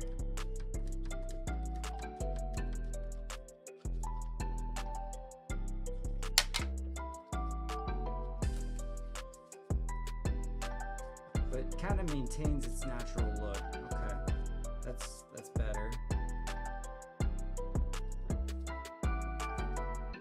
Press on this outer edge so that it just turns into a single wall instead of a coil look. So I don't want it to look like I just placed a coil there. So that looks a little more natural, good like that. I'm even gonna have it just lead straight down into the stone here.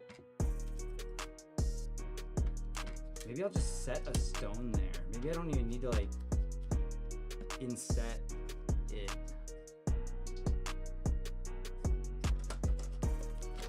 Where's like the perfect cigar stone? And can this guy be sitting like back here?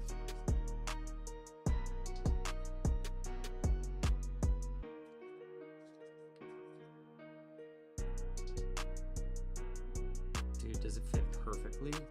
That'd be kind of crazy. It kind of does fit perfectly back here.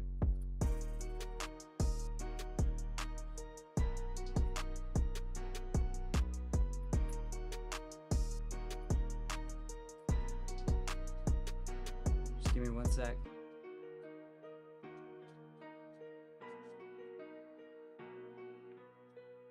How did this guy sit? Oh, I think I need to spin it.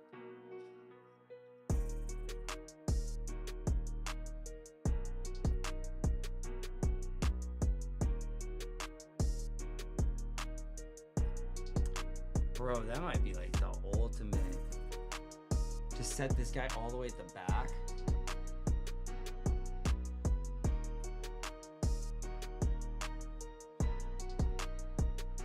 Dude, this is gonna be dope as fuck. Alright, this is what I'm gonna do. Straight retaining wall across for here. And I'm gonna inlay him just kind of sitting on it.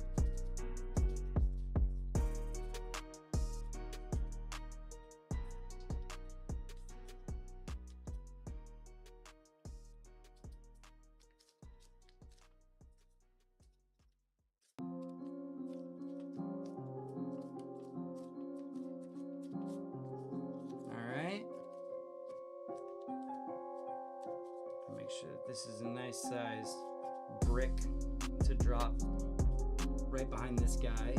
That looks perfect.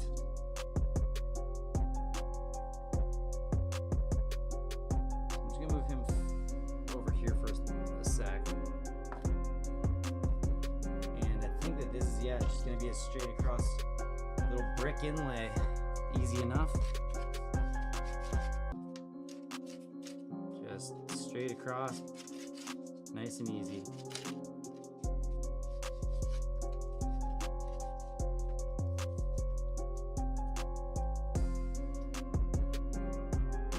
Maybe I can like paint the ashtray side of it after it dries, and that'll differentiate the two sides a little bit more even. All right, that's pressing nicely into that. This is strictly to be a backdrop for our guys' wood to sit into, and to form the very back corner of our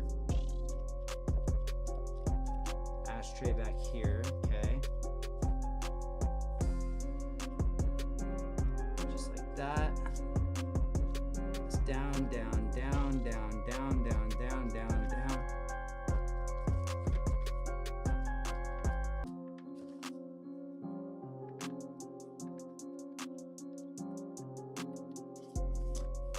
Okay, now's the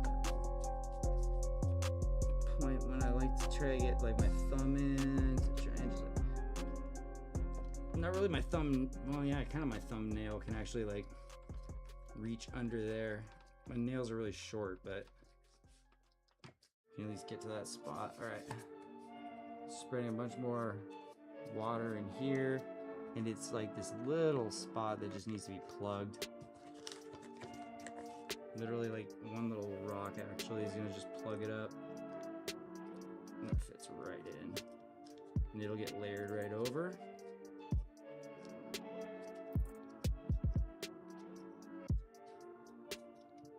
Okay, now I get to design the shape a little bit more.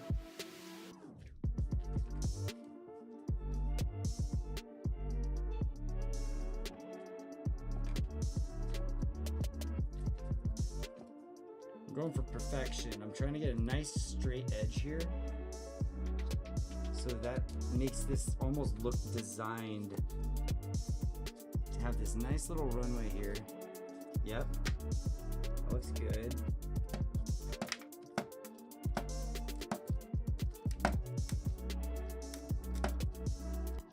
This is awesome. This is awesome. Okay. So let's flatten everything off a little bit.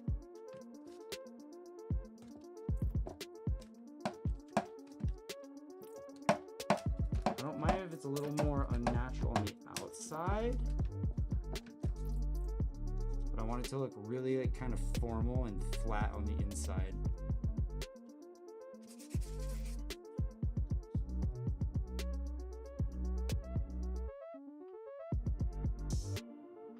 I need like a straight edge, a ruler or something.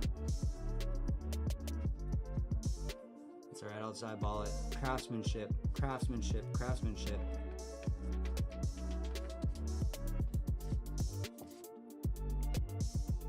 A nice formalized bowl here. Okay. Just press down on this spot.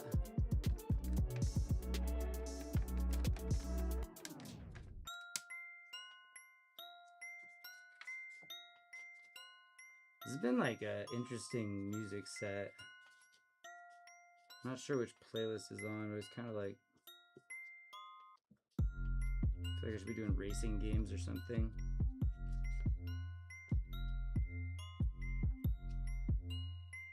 It's kind of funky.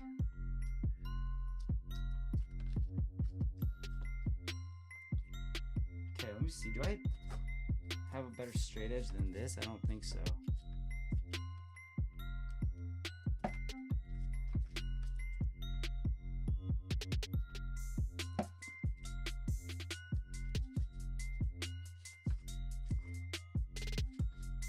I'm gonna kind of roll it over and roll it over one more time.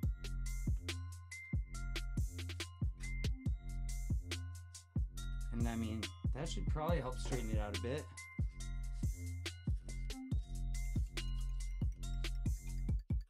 Or at least give it like a nice friendly shape.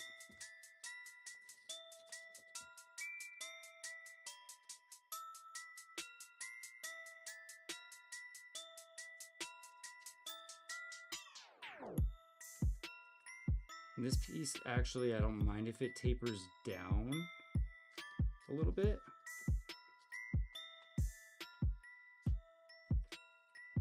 As long as it's an even taper into the edge of the stone like that. There. Now as for this,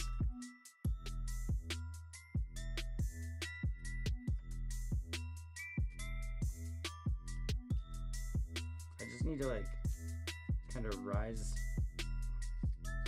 some of these edges a bit so they're a little more straight up. Otherwise they're peeking out too far for this side of the build here.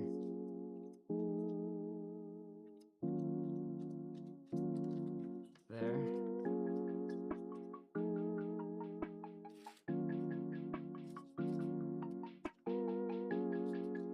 Okay.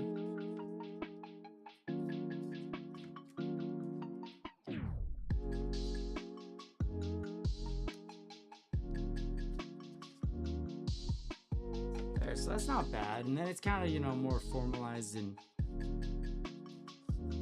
make it kind of look like there's a nice bevel to the inside here.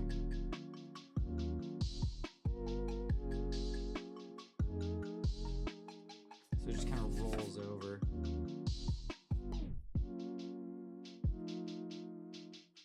It's kind of what I was going for with that first wood press, and that's pretty good there. That works for me then. Okay. So then we put this guy here on his little stone, on his little thing that fits perfectly, right?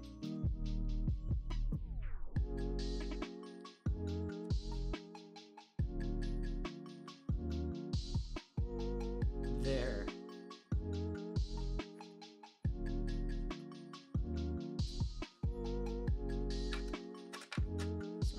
Proper ashtray, dude. And if I put this here,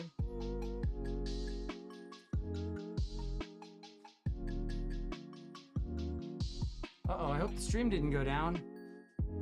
I got a notification. Stream might be down, guys. Hopefully we're back in just a second. Oh no. Oh man. Well, I'm gonna have to go check on that. I'm just gonna do a once over, smoothing everything out with my hand, sweat fingers.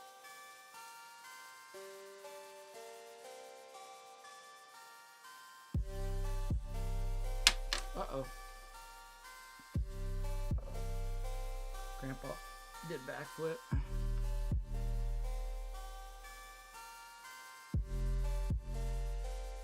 might even want to put like a little cairn or something on here with him. Just chill guy here. Mr. Chill Guy.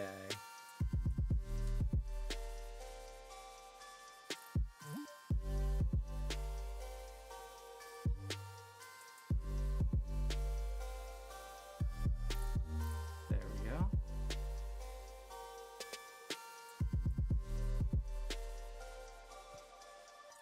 And then just having a stone there really like kind of serves the purpose of a prop.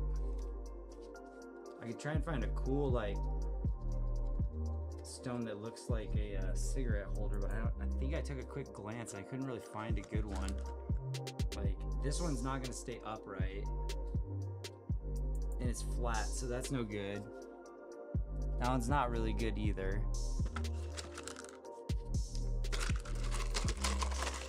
Any reconnection yet?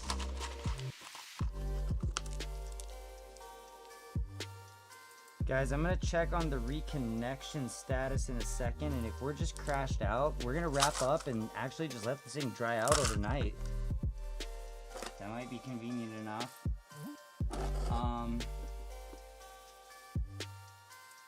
Too big. Just trying to find the perfect little like prop rock. I'm sure I'll have one outside. But either way, I think this is starting to look pretty epic. And once it gets filled, it's gonna look even sicker. Imagine the little mame in there. This is gonna look so cool. So let's see how the stream is doing. Are we still disconnect? Or are we live? Or are we live again? Let's do a double check. We live? Yeah, we're live. We're good. We're still here. Alright, false alarm everybody. I thought we were gonna have to shut it down. That would have sucked.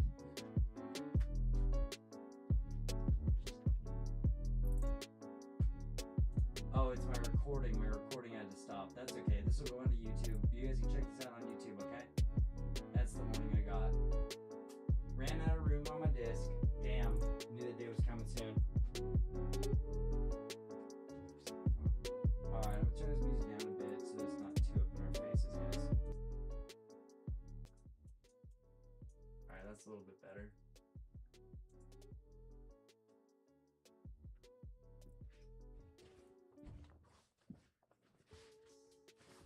Okay, let me think here. I think I definitely want to just stuff one of these mesh drainage right into the back corner here.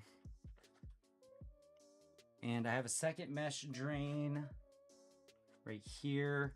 And I'm going to put that one in the front corner. Make sure that we get drainage throughout. This one looks like I've got to kind of turn up.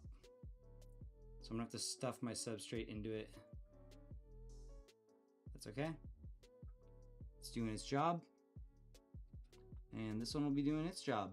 Okay, so for a very first bottom layer of substrate on this, while we're drying out, I think it's time to take a little break. I'm gonna let this dry out for a little.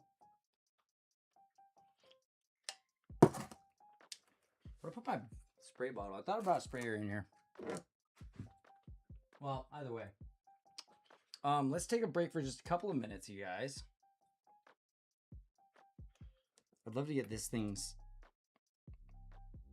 positioning set in the clay so he can sit on it nice and evenly.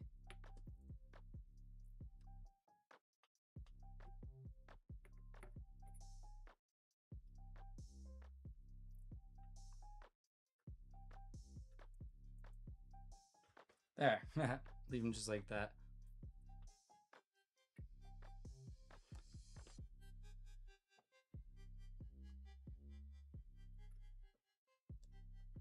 It's almost too far back. Hang on. It's like, if he's sitting on it perfectly like that,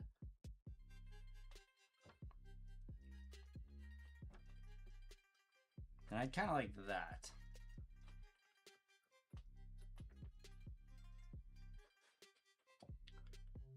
Cool. All right. And then after this dries, I'll be able to wash off some of this excess clay right here so that it's nice and stone again. And we got the cool divider here to the next door tree that we can pop in, along with a little bit of extra moss and some other stuff. This project's going so well, so well, so well. I really like it so far, guys. This is gonna look dope. So time for me to take a break for a few minutes.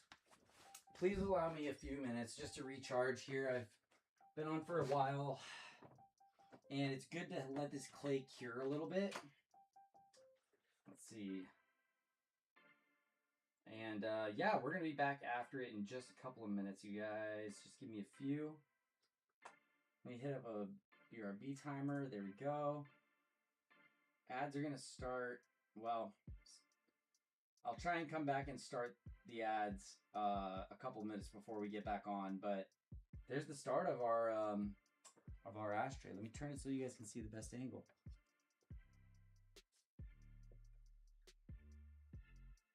So there it is so far. Coolest ashtray ever? Possibly. Stay tuned to find out. I really like where this is going, guys. So thank you for being here. I've got to shout back at my microphone that's behind me. Stick it out through the ads and this quick break, and I promise we got some really cool stuff coming up in just a couple of minutes. See y'all in a few.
Okay, guys, right on time. Let's keep trucking.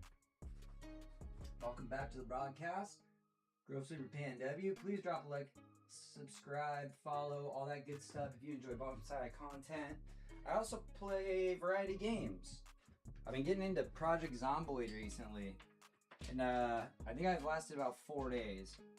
So we're looking to get our first week snapped together in Project Zomboid. Very excited about that. Here we are. We're live. We're good. You guys hear me? You see me? Sorta. All right. Okay, yeah, this clay is starting to set a little bit. That's great.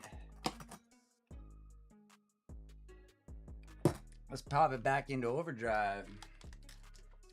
Make sure that I hide something so that I can see your guys' chat. Please jump into chat if you guys have any questions whatsoever about Bonsai, about me, about streaming, about games, anything like that. I love chatting with y'all. Alrighty, so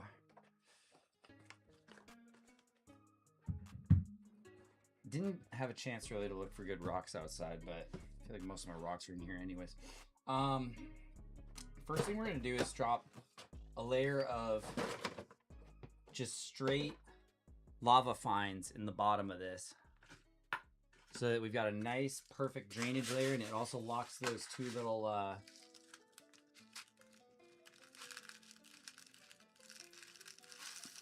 drain meshes in place. So you guys can probably see from that upper angle, we're just filling in the bottom. Just filling in that bottom little bit. And then I'm just gonna use a toothpick to help spread that out. Make sure that it's really poked into this corner with the drain mesh, and this side with the drain mesh, and then to all the edges. I want to especially fill in my back edges with this because it's going to hold everything in place. This isn't the real nice friendly substrate that most of our plants are going to end up running into here. This is just to kind of keep everything in place around the outside.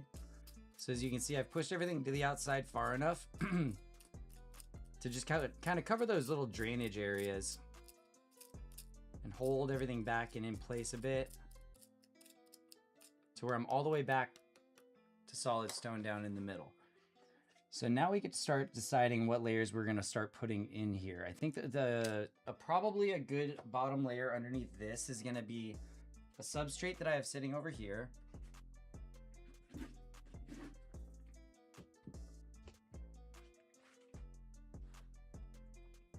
Let me see, hang on, I got two options. Yeah, okay, so I'm gonna use some kind of just nursery substrate. It's got perlite and some bark and some natural stuff in it that everything's gonna be able to draw nutrients from. So that's the next layer, just a little handful of that. It's maybe gonna take up like 10% of our total mass here. I'm gonna kind of mix that in to the edges. This is a perfect little bottom substrate layer. Very nice.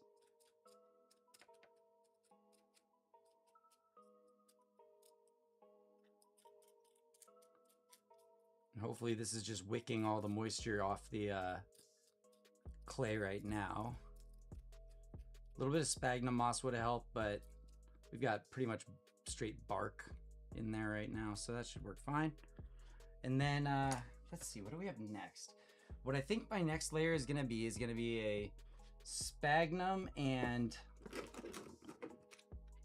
it's gonna be a combo here. We're all finished with our clay, so let's close our clay up so it doesn't dry out by the next time we use it.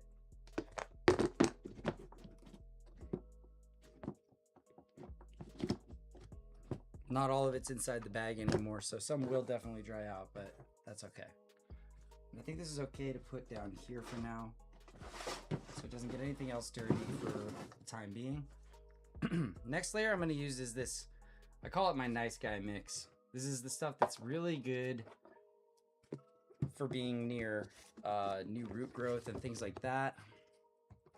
It's a sphagnum and lava rock mix.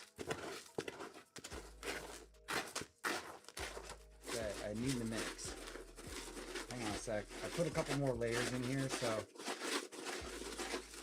without inhaling too much of the dust, hopefully we can mix this up a bit.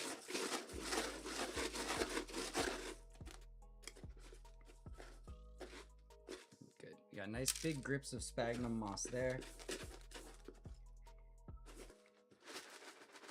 And where's that Mr. Nice Guy mix all the way at the bottom here? I want nice fine stuff. This is all very small plant matter.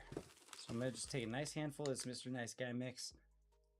It's lava rock with a lot of sphagnum moss mixed into it. So it's easy on roots and also holds a lot of moisture. So I'm gonna even tear a bit more of this sphagnum up into just little fine little pieces. Mix it in with all that.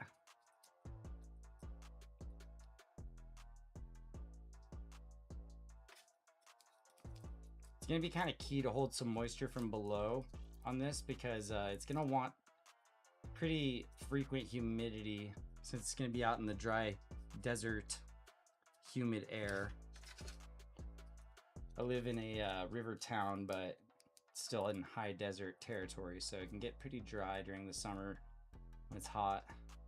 Okay, I'm just gonna stuff as much of this stuff in here as I can. Pretty much all the way around and all the way down and all the way to the bottom. More sphagnum is better. This is also gonna start wicking some of that moisture off of the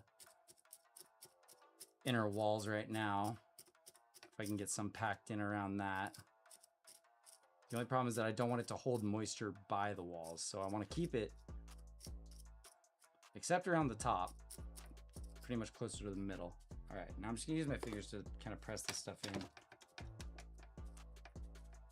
All right, now the way that I see it here is we can throw in a mame tree and then work around it. And I think that'll look really sick. Should I go with the little maple, or should we go with the little double elm, I believe? I'm not even sure exactly what this is, but it's wired in. All very cool like that. Neither one have roots coming out the bottom. They're young trees. This one's got a nice twist to it. So let me view that one from the front. I have to probably take some of the Mr. Nice Guy mix out. Okay, so that one actually drapes towards the scene there, and this one's a bit smaller. I think I'm gonna go with the smaller double trunk one here. This little elm. Yeah, maybe I will use the maple. Especially if it goes over this way.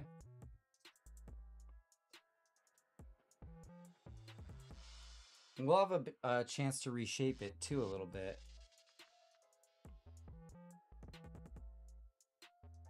What do you do, guys? Maple or this little thing?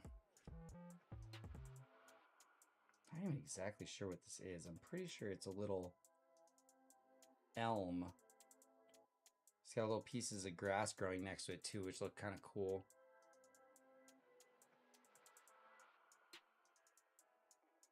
I'm gonna use this one.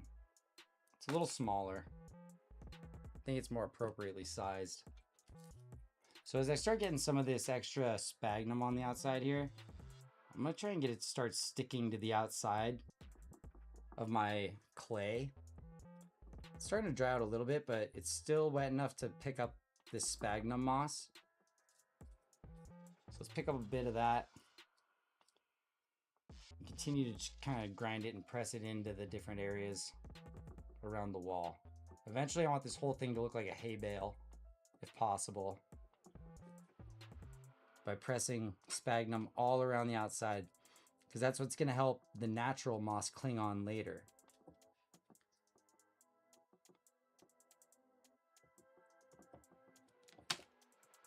So I'll just keep kind of turning it and sticking as I go. It really does help if it's fine fibers. The bigger the fibers are, the more likely they are to fall off, unless you really press them in. So I should be chopping this up with some scissors, but I'll just press it in, give it a little extra effort. There we go. All right, so from here, I think that we're gonna have to remove some of this mix to get the tree in.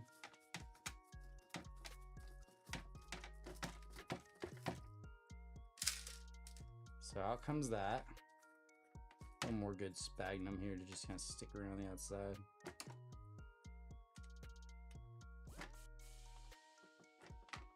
Yeah, these pieces of sphagnum are a bit too long, unfortunately. And hopefully I'll be able to just transplant this mame like one for one right into here. I wonder how it would look sitting on top. Nah, it definitely needs to come out. Okay, so there's actually a nice little bit of moss attached to it. So I'd kind of like to keep this little bit of moss and everything all connected here. So what I'll do is I'll just release it from the bottom where I have a little wire holding it in.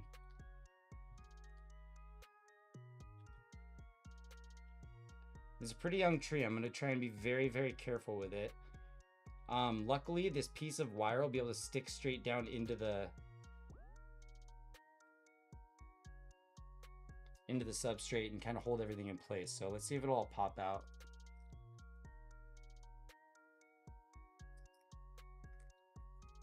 So I'll pull off the moss first. All right, let's see if I can get this thing out of here. I don't think that this is a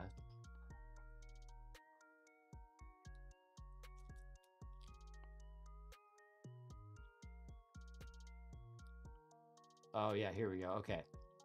So as long as I'm pulling with this wire that's securing it, it was just barely starting to root lock at the bottom, it seems.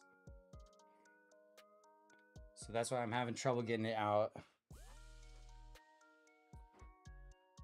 I really straighten out this bottom wire. Hang on. Okay, ready? Here it goes. Hey, there we are. See? This is a successful mame. It's been growing nicely inside of that little pot. So let's see if we can just drop it right on top in here and get the wire to just hold it in place. It'll stay around all of its OG substrate. I'll pull a little bit more of this out.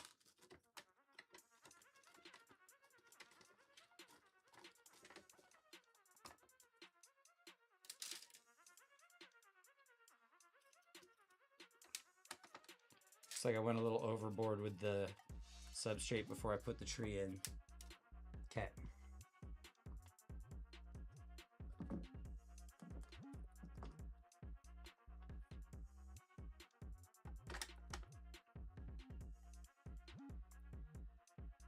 Ah, I see. This wire is a bit long, so I'm gonna have to actually turn the wire even more.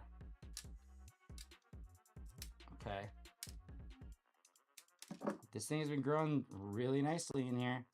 Okay, so I'm gonna leave it all surrounded by its original substrate, which is mostly sphagnum moss. It was pretty much just tucked inside of a little sphagnum pillow. And I'd like to keep this piece of grass here too if I can, but we'll see. We have to make sure that we bury all the roots.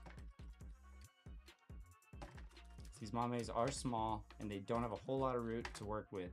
All right, now I think I'm actually good for a layer of nice guy mix.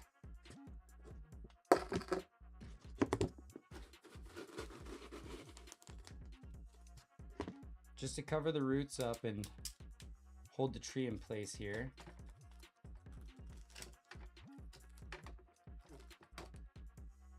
As you can see, I'm kind of tucking around, but at the same time, it's not really wired in place. It just has an anchor wire that's at the bottom. And hopefully this doesn't cause too much damage to the roots. I'm trying to be careful with them and keep them real nice and close to that sphagnum nice guy mix. Okay.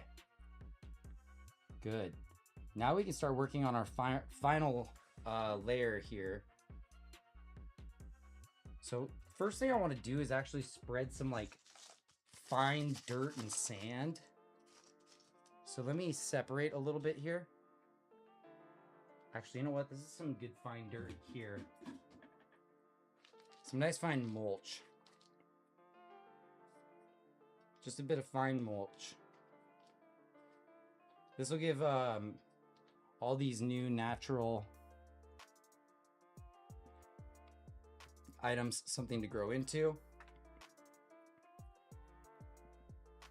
And it'll also filter down into our other substrates as we water to kind of fill in the gaps. Certainly help hold everything in place. Help give some nutrition to this new tree. Question is, how high do we want to build up around the tree? Okay.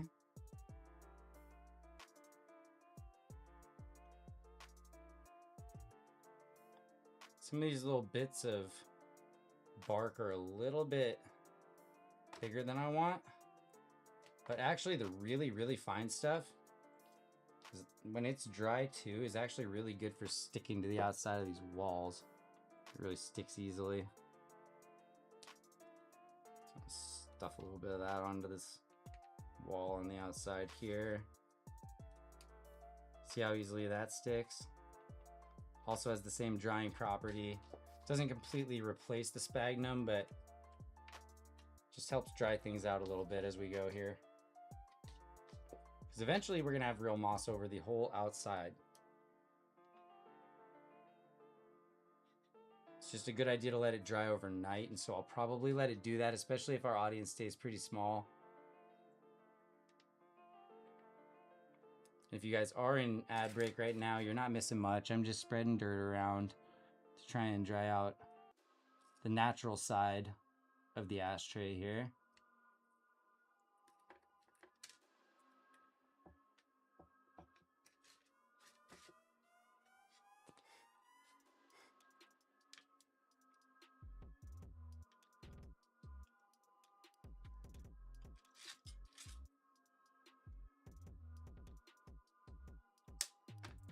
All right. So again, just packing that dirt in. Plenty of room for this tree to grow. It's gonna get a lot bigger, a lot faster than it was in that mame pot, that's for sure. Now I've left it down a bit from the lip because some of this moss and stuff we're gonna be using has a little bit of height to it. So let me just spray this down real quick.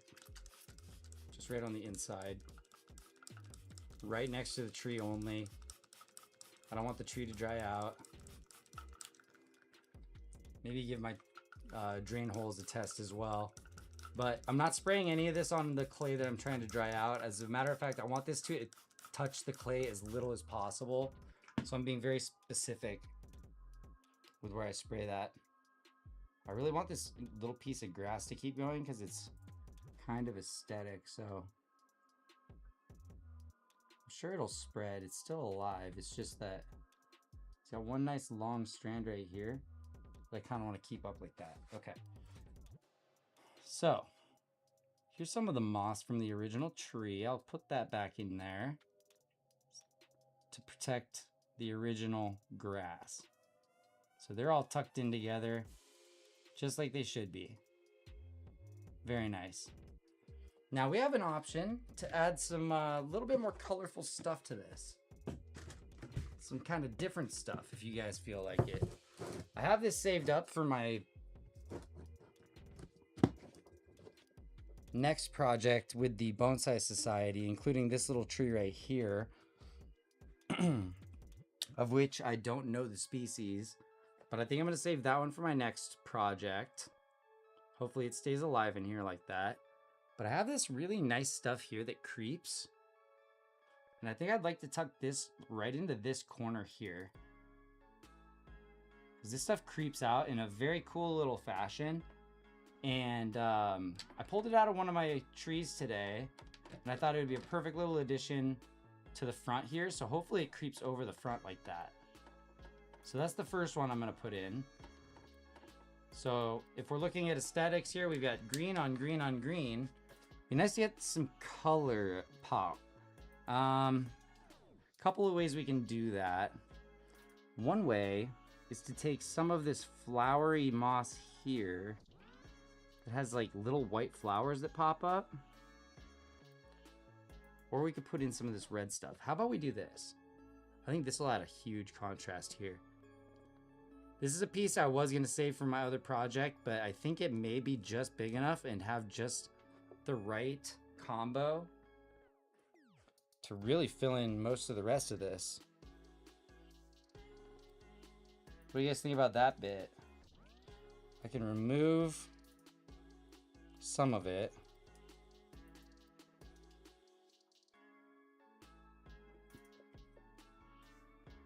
And then over here on the back side, I think is where I'd like the tall flowers, or the tall clovers, like that. Or is it better like this? I'll have to look at it from the front. Hang on.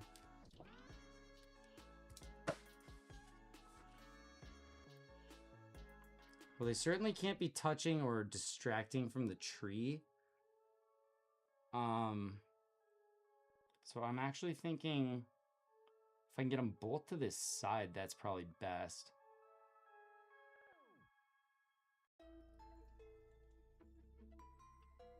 I think I can make that happen like this. I'm going to continue training the tree up and around and over. I can even bend it out this way a bit. So let's go ahead and trust the moss on this one.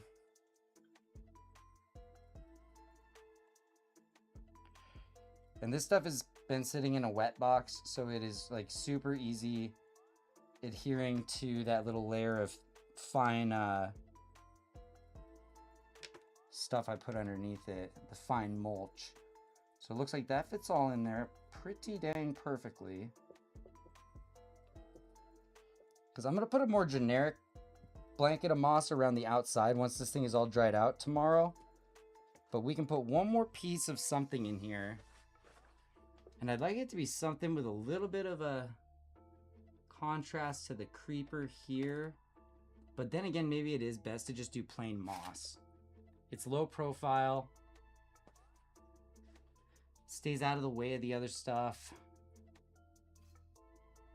I want to like tuck this piece up and in more. And then find another nice little piece of carpet moss like that. Just nice short flat stuff. You know, this is kind of a pretty little bit that has some stuff growing on it. Maybe that can kind of blend the two. Yeah, this works. Actually, this makes it look nice, like there's a little bit more of a moss path up to the tree where it starts to get really surrounded. And we got that thing right there. This whole backside's growing like crazy. It spreads like nuts. This stuff back here. I actually need to like trim it down a bit. So I've got these little mini scissors and I think I'm going to trim this stuff. Maybe not the like flowers, but let me just, because I like it growing over the edge on the back. So if I can just redirect all the overgrowing stuff to the back, that's perfect. While the upwards grow upwards. But I need to separate them from the tree a bit more, I think. I think this is dead. Gotta pull that, unfortunately. Oh, that was just some plain moss anyways. Okay, so I feel like the best move here is to actually just reposition the tree like this.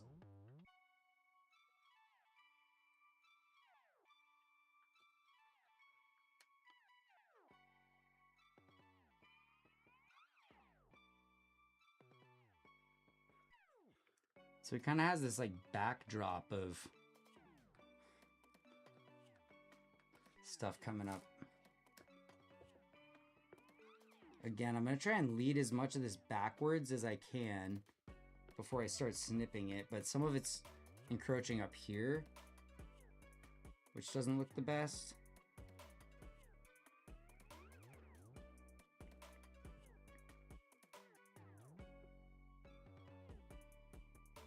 Okay.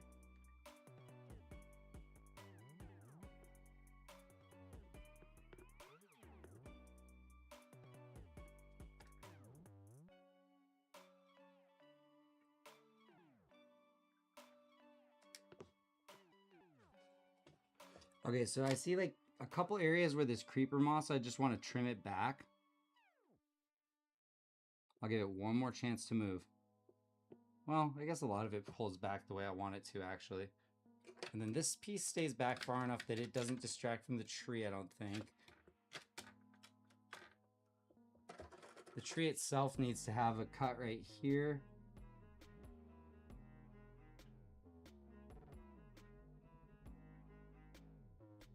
There. And then these two yellow leaves are ready to shed, so they can just go.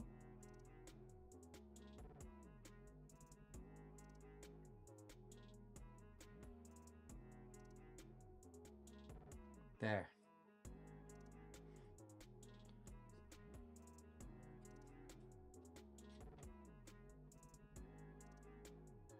Let me just fix this wire a little bit.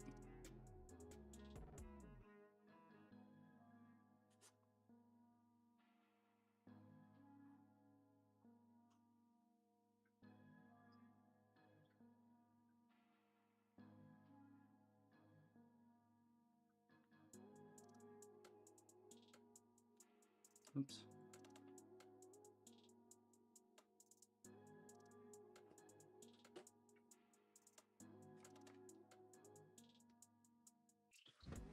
So I feel like that's a little more of an interesting look. I mean, you can even bend further backwards and then back forward like this. There.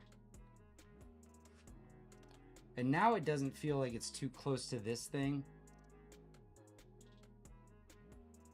Even more so if I do that. And then this just needs a little more adjustment so that it looks like it's really going upwards. There.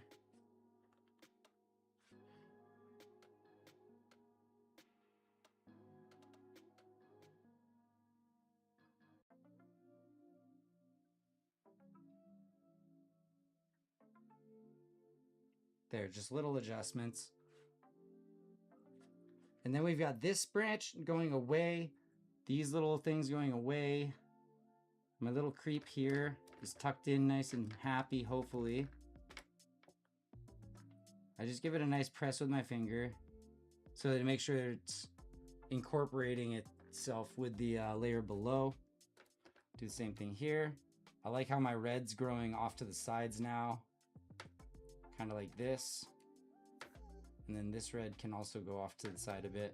And there's also some little white flowers that show up in this creep moss that I really, really like. So like I said, I'm trying to trim as little of that as I can and keep it rather creeping off the side so that I can have all those little white flowers show up.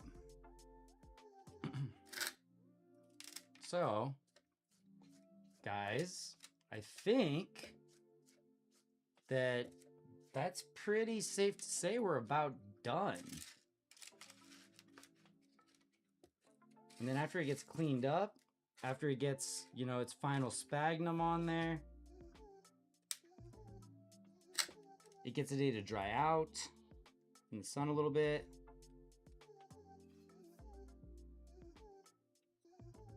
While I keep everything else moist, which is the hard part. There we go, just sticking more of this moss everywhere. And then when we get our final layer of moss around the outside, this thing will fully look alive. But this is gonna be perfect for drying it out overnight. We got our guy right here, he's chilling.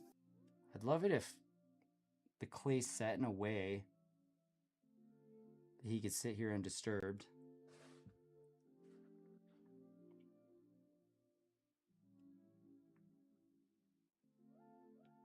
feel like I can make that happen. I just need to press this like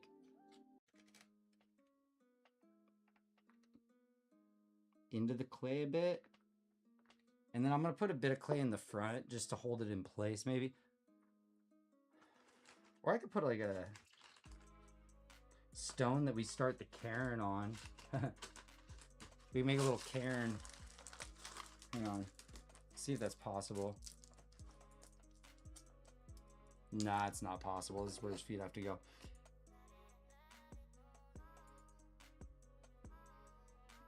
Maybe I just need to lay a little bit of like sand at the bottom of his feet. Or some of the fine lava. That's what I'll do. Here, we'll do this. Okay. And this can always be swept out later if we don't like it.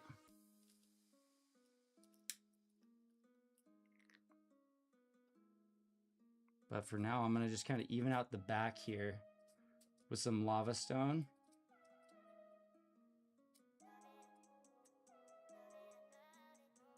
There, now this might even raise him up above the fray a little bit. You know, I just want him to have something to put his feet on, really.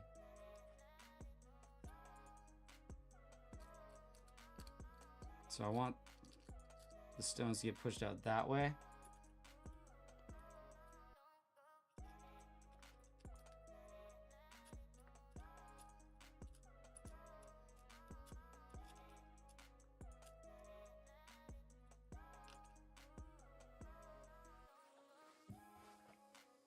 See, I feel like I've boosted him up but not accomplished what I need. Hang on. He needs to be like in front more. Just a little in the back to even this out. And then mostly underneath his feet right here. There we go.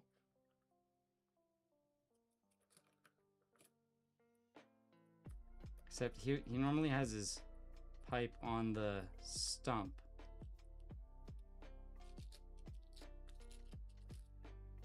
Are we getting unkiltered here? There we go. That's pretty close to good. I need to really put like sand here. Sand is replaceable and it'll be a much more level, packable surface for me to work with, but okay.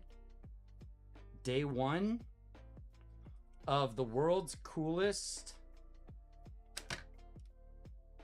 ashtray. This was a really fun project. I cannot wait to get after it more tomorrow. We're gonna let it dry out a little bit in the morning.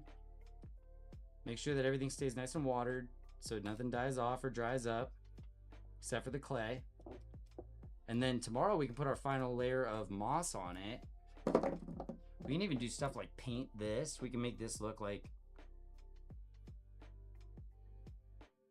We could do a lot of stuff with this. We could put planks along. That might look cool. Like pieces of... Oh man, I had some of these bigger pieces of wood in here somewhere. But some like kind of larger planks might look cool in there. Anyway, what do you guys think of this job? I think it's pretty legit. I'm just trying to see a little better maybe how I can support my boy back here.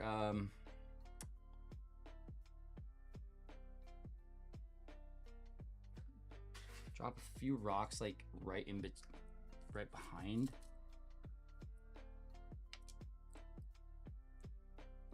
And like pack them underneath.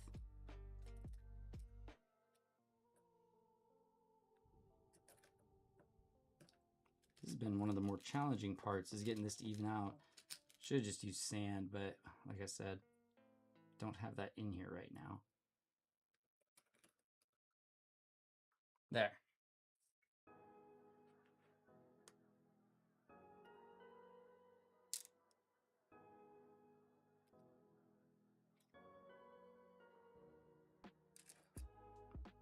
Okay. Now, I'd like to know where my brush is, because that could give us a nice little final touch up here. Let's see, where did my brush go? That's not what I want. Oh, I don't know if my brush is even in here, guys. I might have to do cleanup later anyway, because we got to get some clay removed and everything, but I really like how this turned out so far. And once all the clay washes off and everything, this is gonna look sick as hell. It's already looking sick as hell in my opinion, but yeah, there you go. You know what I can do is probably put a little toothpick behind this guy to like hold him in place. I'm gonna seal this up for my next project on Thursday.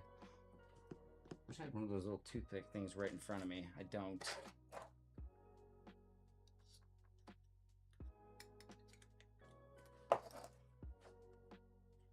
How about like a little stick like this? I just need something to like support my guy back here and make sure he doesn't fall off backwards.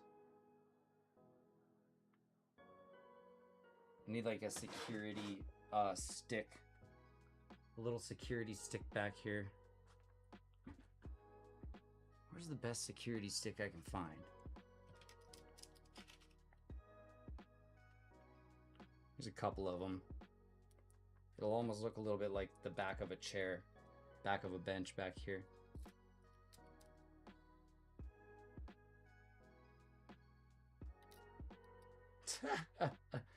What a funny little project that we just kind of picked up out of nowhere today, guys.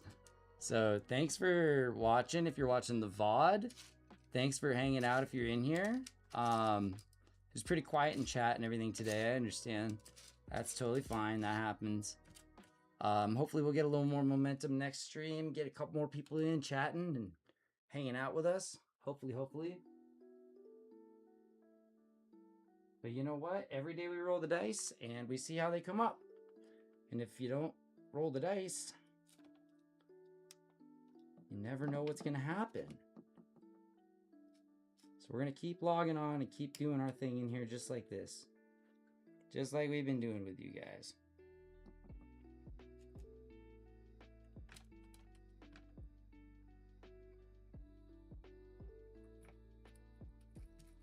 Dang, this little stick barricade thing isn't working out as well as I thought. Forget it. I've just got to balance this thing correctly. Stop goofing around.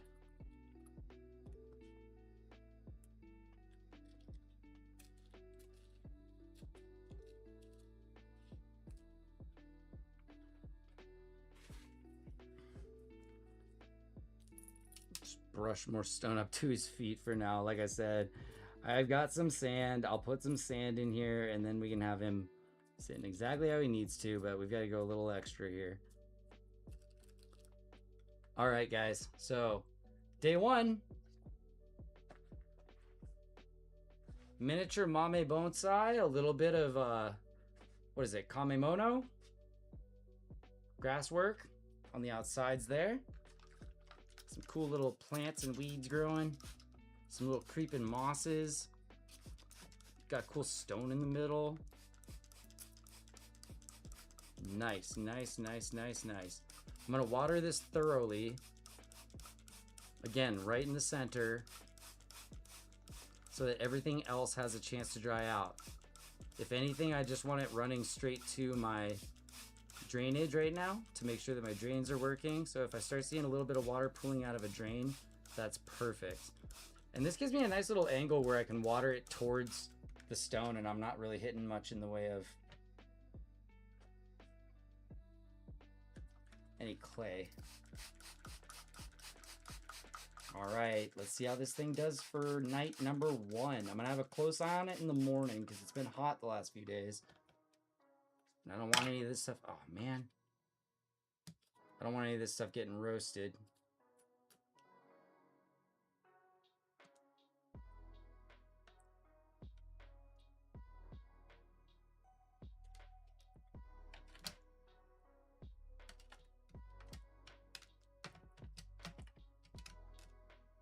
I want to kind of try to press this red one to go in and mix with this green so it causes a little bit of contrast on that side. And it's gonna look beautiful. Hell yeah, guys. Thanks for coming along on this little trip with me today. What a fun little project. I want to do more of these little micro projects that just take a few hours to stream. This might end up being the coolest ashtray in the entire world. Maybe I'll start doing commissions for smokers or cigar aficionados. If you know any in your life who want the coolest bonsai live, put along the leaves there, ashtray, hit me up. You got my DMs. All right, I can see that water's starting to drip out somewhere. Looks like it's dripping out right here. Okay, good. Yep, looks like our drains are working. All right, guys, so there's the project for tonight. That was a fun one. I can't wait to do this again. In a couple days, I have a class that I'll be doing. I might be able to have, you know, cool new suggestions after that class for what our next project's gonna be. I have no idea what we're looking at yet so far. I'll leave that like that. Okay, well, this was cool, guys. But that's all for tonight. I'm gonna let it dry out. I'm gonna let it sit and do its thing. I'm gonna put my other plants back and everything. How cool was this? Can we even put a stone in here? We could. Put a little round stone.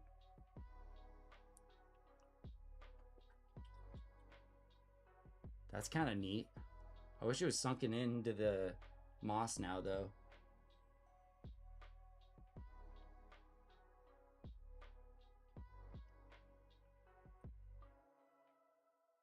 Maybe I can get this going kind of over it. See, I want the rock implanted there with the moss growing kind of up and around it.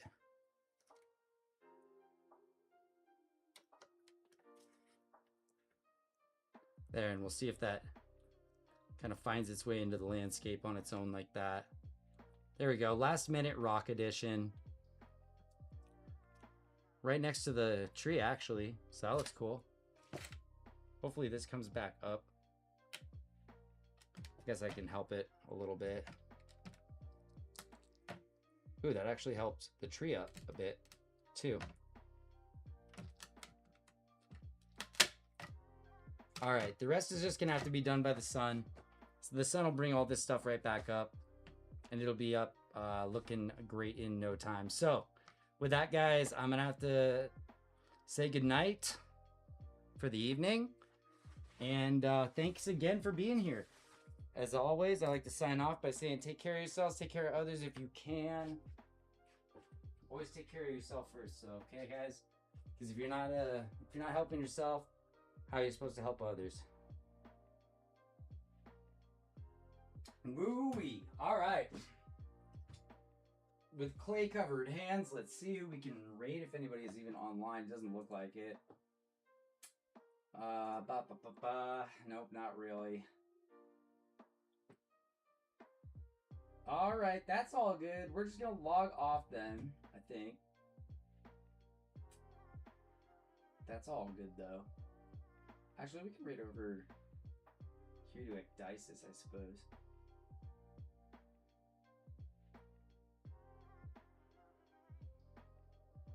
Nah, you know, I don't want to interrupt anybody's stream. I think we're just gonna log off. So yeah, thanks everybody for being here tonight. Thank you, thank you, thank you. You can catch us on YouTube. You can find our VODs.